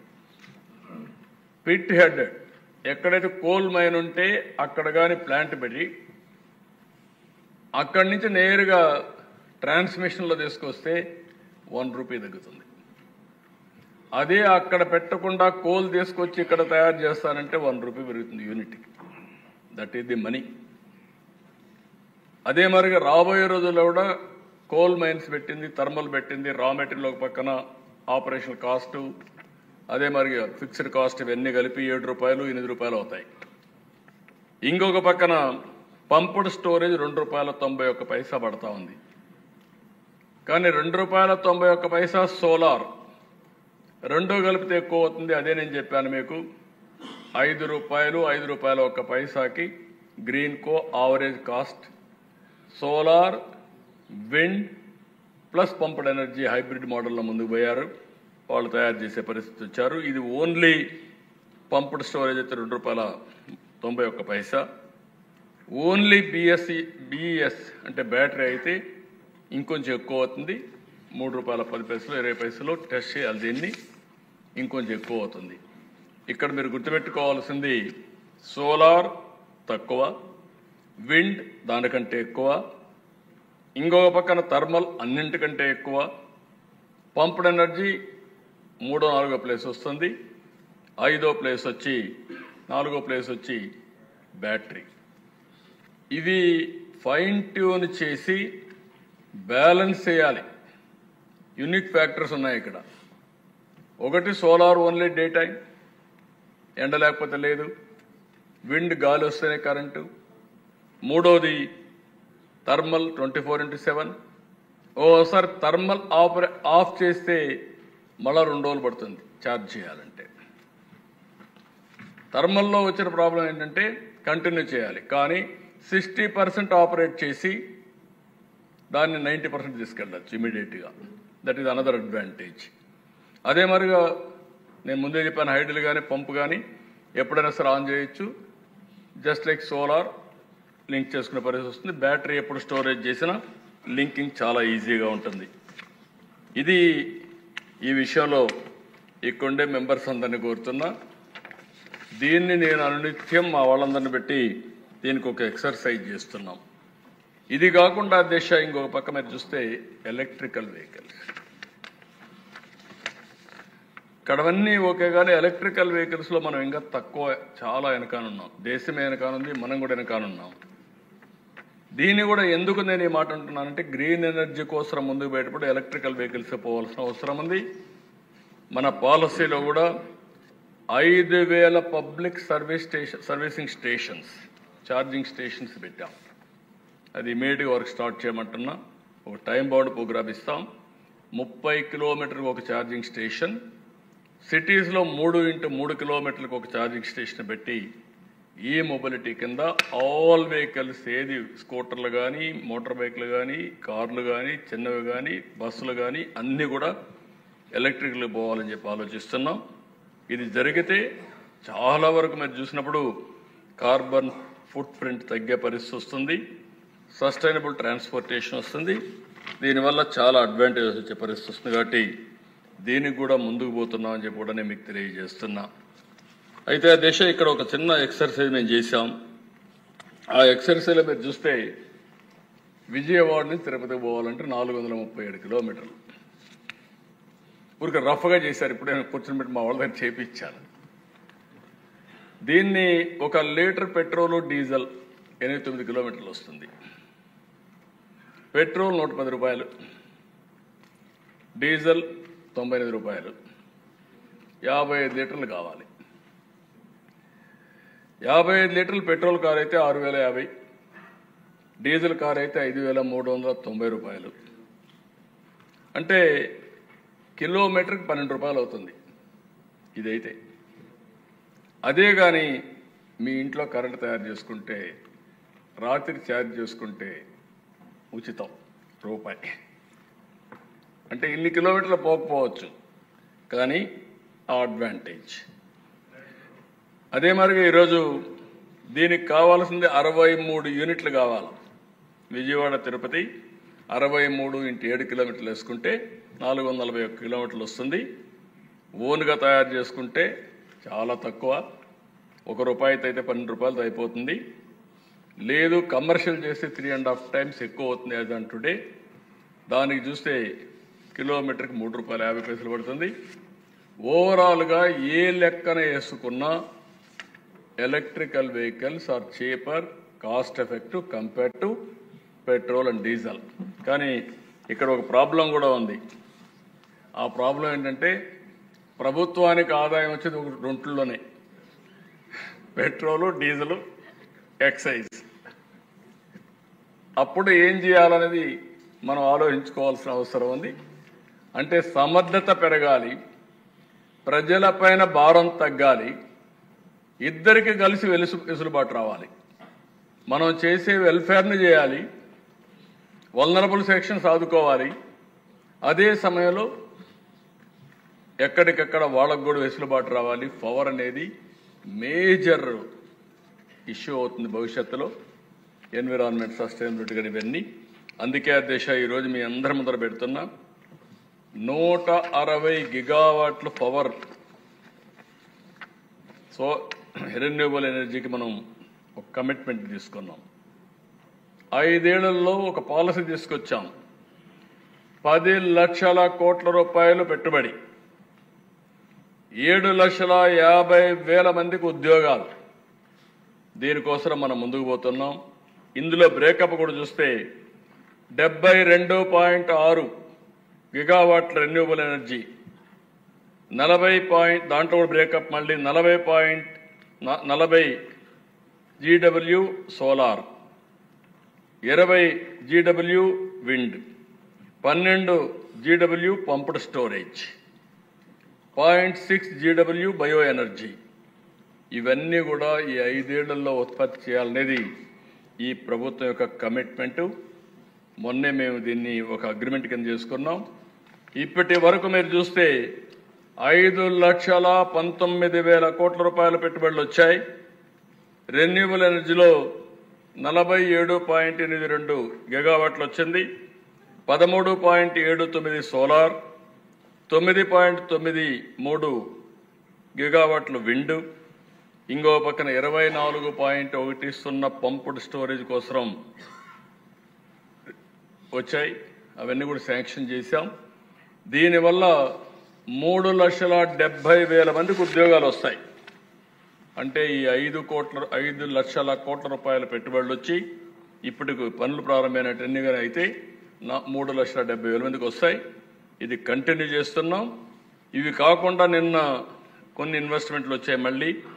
అది కూడా మీరు చూస్తే 1.12 lakh crores వచ్చింది, 26.26 గిగావాట్ రెన్యూవబుల్ ఎనర్జీకి.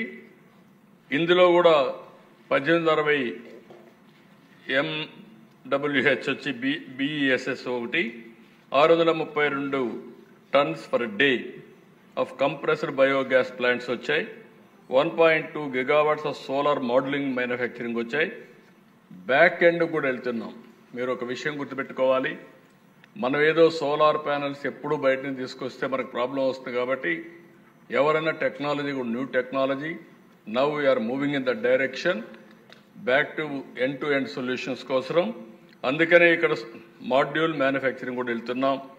ఇవన్నీ కానీ వస్తే ఇది ఒక 50,000 ఉద్యోగాలు వస్తాయి. కాబట్టి 10 లక్షల కోట్లు పవర్ సెక్టర్లో ఇన్వెస్ట్మెంట్ అనేది పెద్ద కష్టం కాదు. ఒక్క రెన్యూవబుల్ ఎనర్జీ 10 లక్షల కోట్లు పెట్టుబడులు వస్తాయని మరొక్కసారి ఈ అసెంబ్లీలో ఘంటాపరంగా నేను చెప్పగలుగుతున్నా. That is the confidence you have given.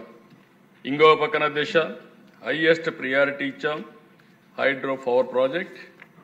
ఏదైతే పోలవరం అది కంప్లీట్ చేస్తాం, ఫాస్ట్ ట్రాక్లో పెడుతున్నాం. ఇది కాకుండా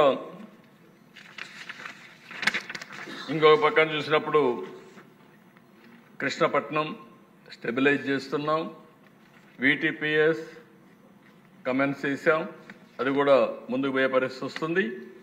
రాబోయే 5 సంవత్సరాలు జెన్కో 1,07,000 కోట్ల రూపాయలు ఖర్చు పెట్టి మనకు కావలసిన పవర్ మనం జనరేట్ చేసుకోవడానికి ముందుకు పోతున్నామని చెప్పి కూడా నేను మీకు తెలియజేస్తున్నా.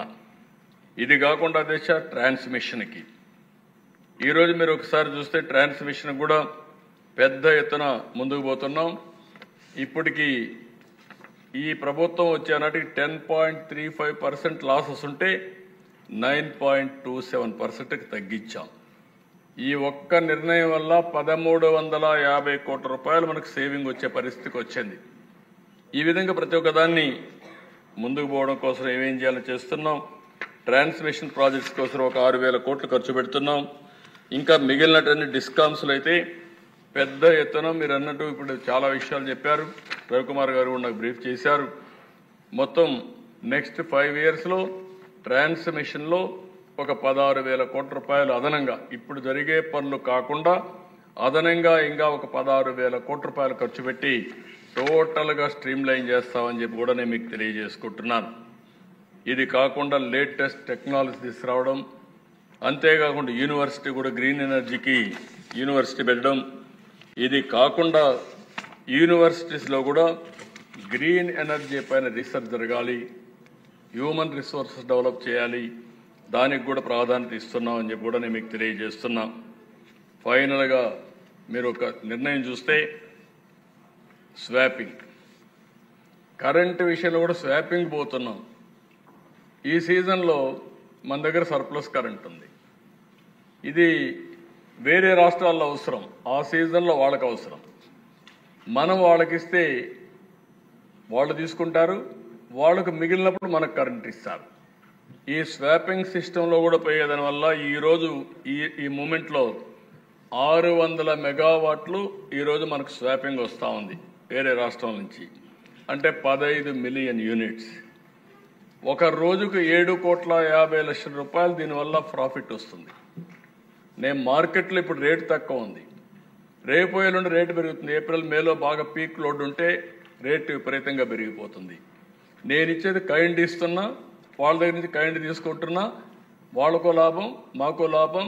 ఎక్కడైతే పవర్ గ్రిడ్కి పోయి కాంపిటీషన్లు, అందుకే నేను చెప్పాను 13 రూపాయలకు కొన్నా, మొన్న కూడా 7 రూపాయల 70 పైసలు. అంటే ఓసారి పీక్ లోడ్ వచ్చినప్పుడు 10 రూపాయలు పెట్టుకునేసారు. అలాంటి వినూత్నమైన కార్యక్రమాలు పెట్టుకొని నేను ముందే మీ అందరికీ చెప్పాను. ఈరోజు మీరు చూస్తే 5 రూపాయల 80 పైసలు ఉంది కరెంటు ఓపెన్ మార్కెట్లో కొనుక్కోవాలంటే. మంది ఆవరేజ్ కాస్ట్ 4 రూపాయల 80 పైసలు.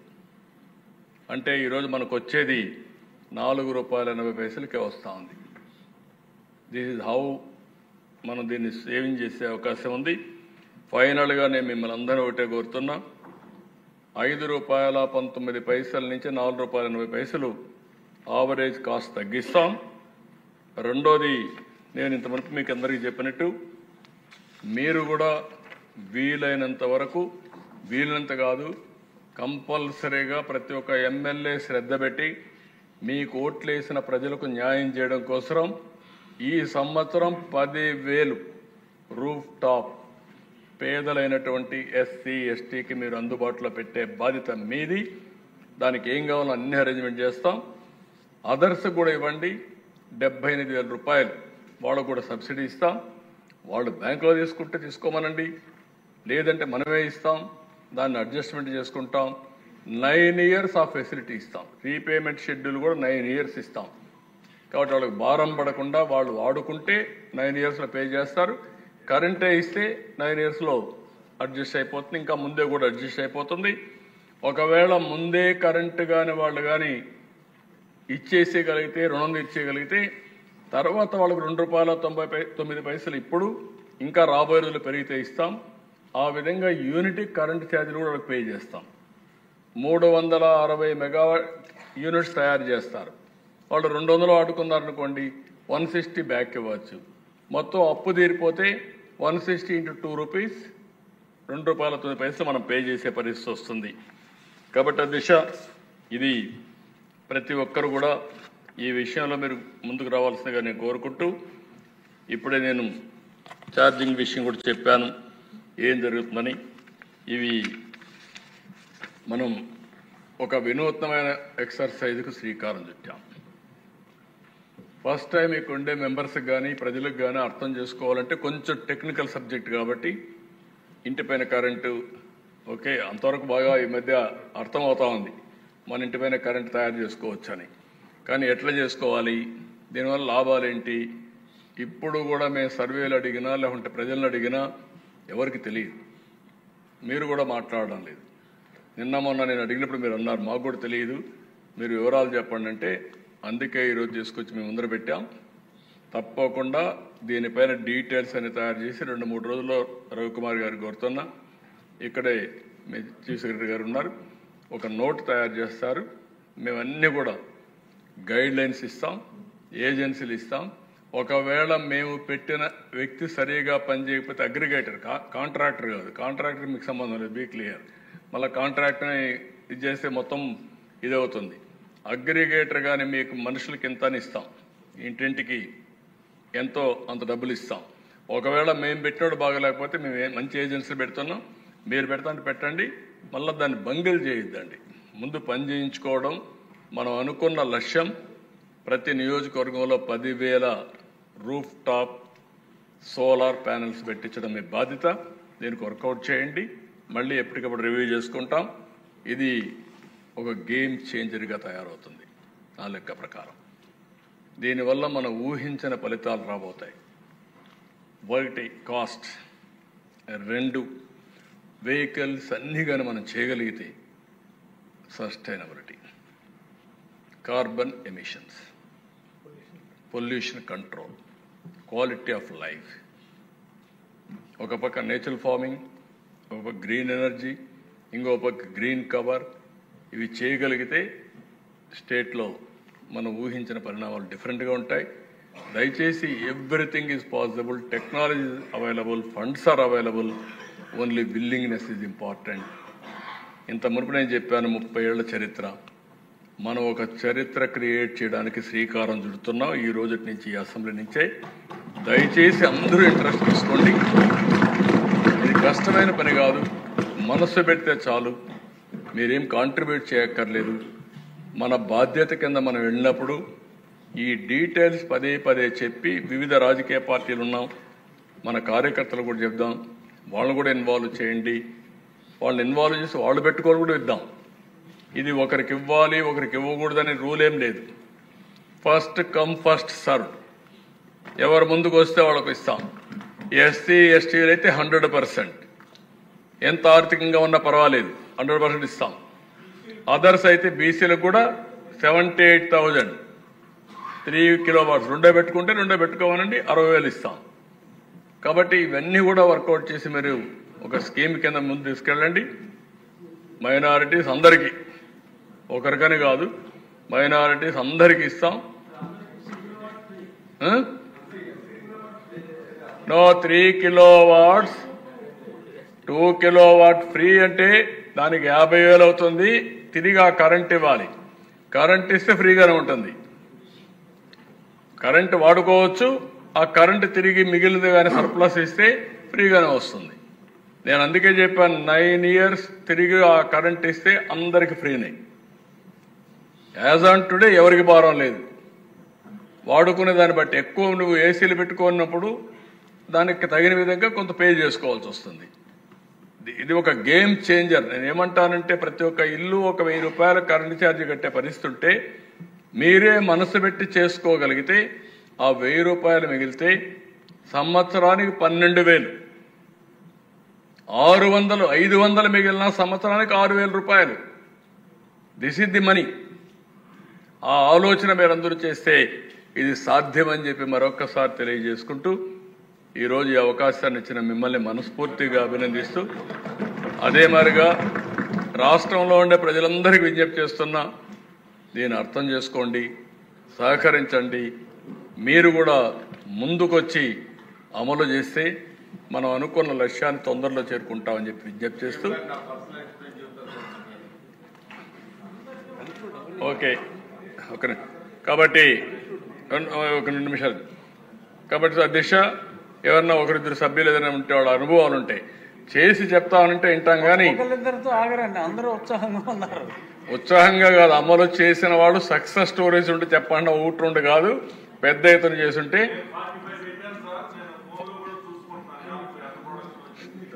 Okay please. సార్, సీఎం గారు 2014-19లో ముఖ్యమంత్రి అయినప్పుడు ఆయన ఎక్కువగా సేంద్రీయ వ్యవసాయం గురించి చెప్పేవారు. ఆ రోజు నేను 15 ఎకరాలు ప్రత్యేకంగా చంద్రబాబు గారి మాట మీద ఉన్న నమ్మకం, ఆ శక్తి మీద నాకున్న నమ్మకంతో నేను ఆ వ్యవసాయం చేశాను. తర్వాత ఇప్పుడు ఈ 2024 తర్వాత ఈ సోలార్ గురించి చెబుతూ ఉంటే ఖచ్చితంగా దీని మీద కూడా చేయాలని చెప్పి మొట్టమొదటిగా నా ఇంట్లో పెట్టడం జరిగింది సోలారు. నాకు మంత్లీ 25,000 రూపాయలు యావరేజ్ బిల్లు వచ్చేది. ఇప్పుడు 4,500 బిల్లు వస్తూ ఉంది. దానికి 6 లక్షల రూపాయలు నేను ఖర్చు పెట్టాను. దాని యొక్క సక్సెస్ చూసి నా ఆఫీస్కి కూడా సోలార్ పెట్టడం జరిగింది. ఆఫీస్లో 12-15 వేలు వచ్చే కరెంటు ఇవాళ 2,000 అలా వస్తుంది. ఈ 2 సక్సెస్ అయిన దాని మీద నా ఫ్యాక్టరీకి 200 కేవీ ఉన్న ఫ్యాక్టరీకి 60 లక్షల రూపాయలతో దానికి కూడా సోలార్ పెట్టాను. నాకు ఇప్పుడు అది 6 లక్షలు, 4.5 నుంచి 6 లక్షలు వచ్చే విద్యుత్ నుంచి ఈరోజు నాకు 2 లక్షలన్నరే బిల్లు వస్తుంది. అంటే అక్కడ సుమారు 3 లక్షలు యావరేజ్న సేవ్ అయిందని చెబుతూ ఉన్నారు ఫ్యాక్టరీలో. అది కూడా సక్సెస్ అయిందని చెప్పి భావించి ఇప్పుడు 600 కేవీ ఉన్న ఇంకో ఫ్యాక్టరీ కూడా 60 లక్షలతో 60 లక్షలు కాదు, 1 కోటి రూపాయలతో ఇన్స్టాల్ చేస్తూ ఉన్నారు. సో దీని మీద నా మెసేజ్ చెప్పేది ఏంటంటే యావరేజ్గా మనకు 12 లక్షల రూపాయలు నెలకు కరెంట్ కడతా ఉన్నాం. ఇప్పుడు 6 లక్షల రూపాయల పైన మనకి సేవ్ అవుద్దని చెబుతా ఉన్నారు. ఆ లెక్క చూస్తే 4 ఇయర్స్లో నాకు నేను పెట్టిన ఇన్వెస్ట్మెంట్ అంతా వచ్చేస్తుందని, ఆ తర్వాత కంపెనీ వాళ్ళు నాకు 25 సంవత్సరాలు గ్యారంటీ ఇస్తా ఉన్నారు. దీని మీద చాలా సేవ్ అవుద్ది. కరెంటు తర్వాత 20 సంవత్సరాల పాటు నేను కరెంటు ఉచితంగా ఇవన్నీ వాడుకున్నట్టు అవుద్దని చెప్పి నాకు ఇప్పుడున్న సక్సెస్ ప్రకారం వాళ్ళు ఇచ్చిన 25 సంవత్సరాల గ్యారంటీ కరెక్ట్ అయితే ఖచ్చితంగా నాకు 20 సంవత్సరాల పాటు నేను ఉచితంగా కరెంటు పొందుతాననేది నాకు ప్రాక్టికల్ ఎక్స్పీరియన్స్. ఇప్పటికీ ఆల్రెడీ 200 కేవీ రన్ అవుతుంది, ఇంటికి రన్ అవుతుంది, ఆఫీస్ రన్ అవుతుంది, 600 కేవీ ఇన్స్టాల్.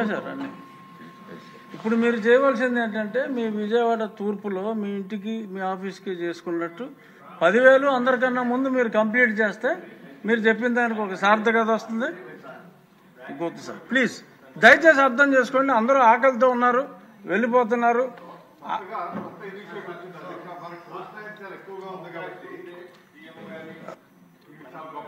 అధ్యక్ష, వీటితో పాటు ఈ మధ్య ఐఐటి మద్రాసు హెచ్పిసిఎల్ కలిపి వేవ్ ఎనర్జీ అని చెప్పి కోస్ట్ లైన్లో మనకు ఎక్కువ ఉంది కాబట్టి 960 కిలోమీటర్లు కాబట్టి వేవ్ ఎనర్జీతో ఎనర్జీ కొత్తగా క్రియేట్ చేస్తున్నారు అధ్యక్ష. తమరు వారిని పిలిపించుకుంటే మొన్న ఢిల్లీ ఎగ్జిబిషన్లో కూడా పెట్టారు అధ్యక్ష. అది సక్సెస్ఫుల్ మోడల్ అవుతుంది. అది చేస్తే ఇండియాలోనే నెంబర్ 1 అవుతుంది అధ్యక్ష. చాలా దేశాలు కూడా లేవు, ఏదో 1-2 దేశాలే చేస్తారు అధ్యక్ష. మీతో వేవ్ ఎనర్జీ సార్, సముద్రం నుంచి వచ్చే వేవ్ ఎనర్జీ సార్. చెప్పండి సార్. ఎనీబడి అంటే ఎవ్రీబడి వచ్చేస్తారు సార్.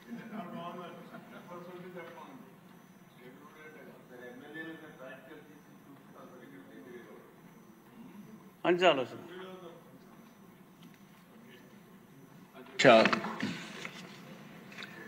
ఇప్పుడే రామకృష్ణ గారు చెప్పింది టైడల్ ఎనర్జీ వేవ్స్ మీద. ఇది కూడా చాలాసార్లు రీసెర్చ్ జరుగుతూ ఉంది. కొన్ని ఇక్కడ పెట్టారు కానీ కాస్ట్ ఎక్కువ. నేను ఇప్పుడు మీకు ఒక ఎగ్జాంపుల్ చెప్పాను. మనకు సీ కోస్ట్ చాలా ఉంది. ఎప్పుడు కూడా టెక్నాలజీస్ అన్నీ బ్రేక్ త్రూ రావాలి, స్కేలింగ్ పెంచాలి. ఆ బ్రేక్ త్రూ రావడానికి కొన్ని టైం అవుతాయి. ఉదాహరణకు ఒక ఎగ్జాంపుల్ చెప్తున్నాను మీకు.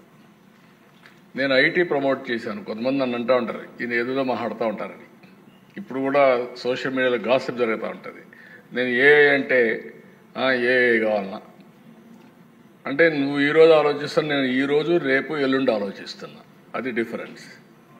ఉదాహరణకు మీరు చెప్పిన దానిపైన ఒకప్పుడు బయోటెక్నాలజీ ఎవరికి అర్థం కాలేదు. బయోటెక్నాలజీ ఎందుకో నాకు అనిపించింది biotechnology the future after information technology. అప్పుడు బిల్ గేట్స్తో మాట్లాడినప్పుడు మీరు ఇన్ఫర్మేషన్ టెక్నాలజీ బ్రేక్ త్రూ వచ్చింది, బ్రహ్మాండంగా చేశారు, why can't you go for biotechnology అని అడిగాను.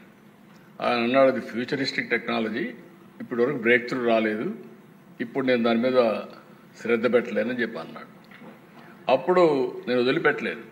ఐసిఐ వగూలు ఉండేవాడు చైర్మన్, కామత్ ఎండి, వాళ్ళని పిలిపించి దగ్గర 1200 ఎకరాలు వ్యాన్పిక్ సిటీ బయోటెక్నాలజీ పార్క్ హైదరాబాద్లో క్రియేట్ చేసాం. అది ఒక పైసా నేను ఇవ్వలేదు, ల్యాండే ఇచ్చాను. ఈరోజు ఐఎమ్ ప్రౌడ్ టు సే మీరందరూ కూడా సగం మంది బతికారంటే భారత్ బయోటెక్లో తయారు చేసిన వ్యాక్సిన్ వల్ల మనందరికీ తెయ్యాం.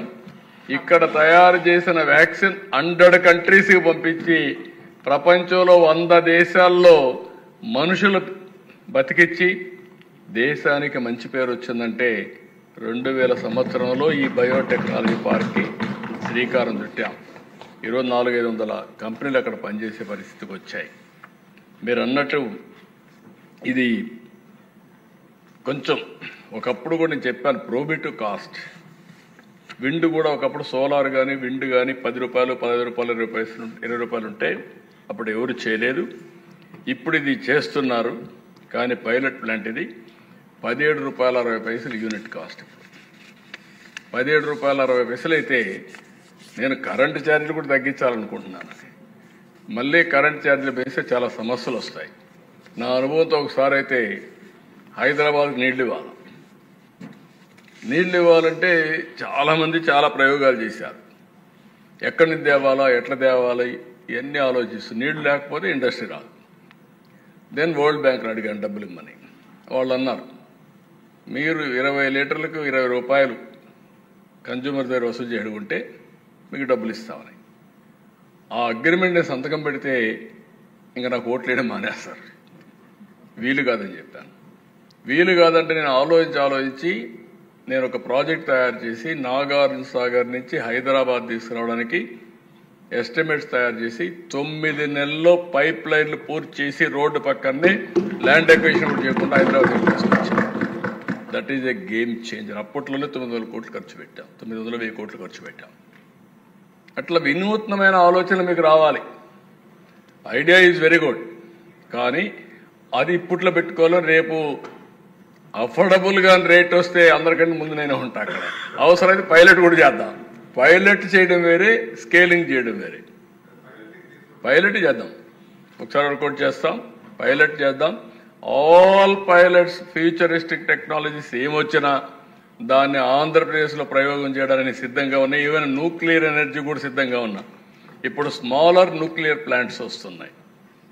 అది కూడా రాబోయే రోజుల్లో కాస్ట్ ఎఫెక్టివ్గా ఉంటుంది. దీని మీద కొంతమంది కొన్ని అనుమానాలు ఉన్నాయి.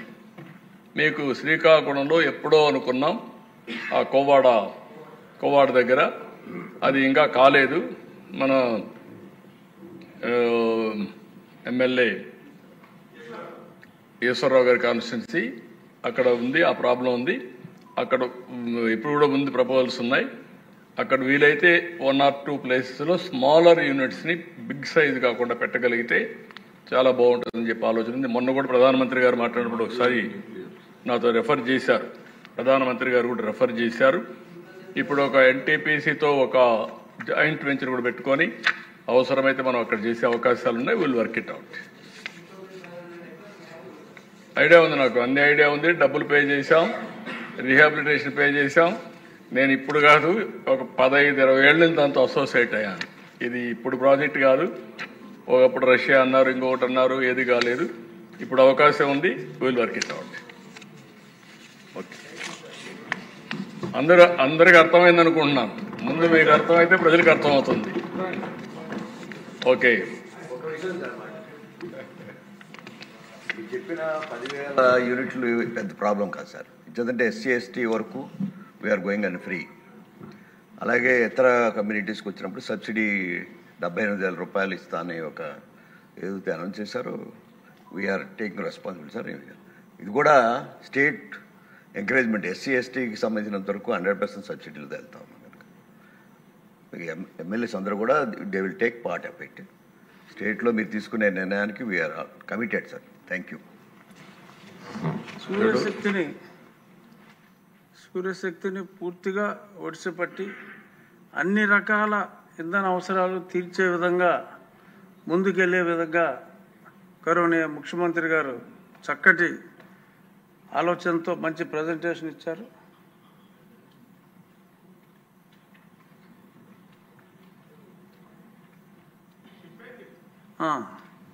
సో ఈ విధంగా మనం ఎలాగో ముందుకెళ్తాం. 10,000 గృహాలు యుద్ధ ప్రాతిపదికన పోటీతత్వంతో అందరూ పనిచేస్తాం. ఇది అయిన తర్వాత పెద్దలు నారా చంద్రబాబు నాయుడు గారి పేరు నారా సూర్యబాబు నాయుడు గారుగా మారుతుందేమో అని సూర్యశక్తిని ఒడిసిపెట్టినందుకు మీరేదో కరెంటు షాక్ ఇవ్వాలనుకుంటున్నా. సూర్యశక్తిని ఏది కూడా దిశ ముందు చూపుతో ఆలోచించడం చాలా అవసరం. ఒకసారి దావోస్లో మాట్లాడుతూ ఉంటే గ్లోబల్ వార్మింగ్లో నేచురల్ ఫార్మింగ్ కూడా ఇంపార్టెంట్ అని చెప్పి డిస్కషన్ వచ్చింది. డిస్కషన్ వస్తే ఏం చేయాలని ఆలోచించినప్పుడు నాకు ఇక్కడ పద్మశ్రీ అవార్డు గ్రహీత పాలేకర్, సుభాష్ పాలేకర్, అతను ట్రైన్ చేస్తున్నాడు. అప్పట్లో అతను పిలిపించి మాట్లాడాను, క్లాసెస్ పెట్టేవాళ్ళం. అది అయిన తర్వాత విజయ్ కుమార్ అని ఒక ఐఏఎస్ ఆఫీసర్ రిటైర్ అయితే అతన్ని సీఈఓగా నువ్వు ఉండవా, నువ్వు పనిచేయవా అంటే నాకెందుకు సరే ఇవన్నీ అన్నాడు. నేను కాదు, నీకు చాలా మంచి పేరు వస్తుంది, నేను పూర్తిగా సపోర్ట్ చేస్తూ ఉండమంటే ఉన్నాడు. ఇప్పుడు ఎంత ఎంజాయ్ చేస్తున్నా అంటే ప్రపంచం మొత్తం మన ప్రకృతి వ్యవసాయాన్ని చూడడానికి వస్తున్నారు. I'm very proud. రాబోయే రోజుల్లో 5 సంవత్సరాల్లో 50 లక్షల ఎకరాల్లో నేచురల్ ఫార్మింగ్ చేసి ప్రపంచానికే ఆదర్శంగా మనం తయారు చేయబోతున్నాం. దేశ రికార్డ్. ఇప్పుడు దాంట్లో కూడా మీరు చూస్తే అక్కడ వదిలిపెట్టలేదు, ట్రేసబిలిటీకి వెళ్ళాం అండ్ ఆల్సో సర్టిఫికేషన్కి వెళ్ళాం. నెక్స్ట్ అసెంబ్లీ వస్తే ఇక్కడ మీకు అందరికీ నేచురల్ ఫార్మింగ్లో వచ్చిన ఫుడ్డే సప్లై చేయాలనుకుంటున్నా. చెప్పాను మా వాళ్ళకి, ఇక్కడ అగ్రికల్చర్ మినిస్టర్ ఈరోజు లేడు, అవన్నీ ఇక్కడ షాప్ పెట్టి డోర్ డెలివరీ కానీ ఇక్కడ ఇవ్వడం కానీ, అమరావతిలో ఎవరైనా భోంచేయాలంటే పెస్టిసైడ్స్ లేకుండా, అదే సమయంలో ఎరువులు లేకుండా నేచురల్ ఫుడ్ తినే పరిస్థితిలో ఉండాలి. దానికి సపోర్ట్ కూడా సర్టిఫికేషన్ ఇస్తాం. కాబట్టి ఇవన్నీ చేస్తామని చెప్పి తెలియజేసుకుంటూ, ఇప్పుడు ఇక్కడికి వచ్చినప్పుడు ఏ విధంగా స్ట్రక్చర్ చేయాలని ఆలోచిస్తున్నాం. ఇప్పుడు కేంద్ర ప్రభుత్వం 60,000 రూపాయలు ఇస్తారు, 75,000 అయితే ఇంకొక పక్కన వాళ్లే పెట్టుకుంటారు. బీసీలకు కూడా 25% అంటే 60,000 ప్లస్ ఒక 20,000 ప్రాజెక్ట్లో సబ్సిడీ ఇవ్వడానికి నేను ముందుకు వస్తున్నా. అంటే 35,000 రూపాయలు వాళ్ళు పెట్టుకుంటారు, నేను 20,000 రూపాయలు ఇస్తాను. 80,000 రూపాయలు వాళ్ళకి సబ్సిడీ వస్తుంది. 2 కిలోవాట్లు పెట్టుకుంటే 80,000 రూపాయలు సబ్సిడీ ఇస్తామని చెప్పి బీసీలు కూడా తెలియజేస్తున్న. డబ్బులు లేవు కానీ మనసుంది. బీసీసీ ఎప్పుడు కూడా తెలుగుదేశం పార్టీని ఎన్డీఏని గౌరవించారు, బ్యాక్ బోన్గా పనిచేశారు. అందుకే నేను చేయకపోతే మిస్ అయిపోతాననే ఉద్దేశంతోనే 20,000 రూపాయలు అదనంగా సబ్సిడీ ఇస్తామని చెప్పి కూడా నేను మీకు తెలియజేస్తున్నాను. బీసీ మంత్రి గారు నమస్కారం. మీరు లేచి థ్యాంక్స్ చెప్పండి.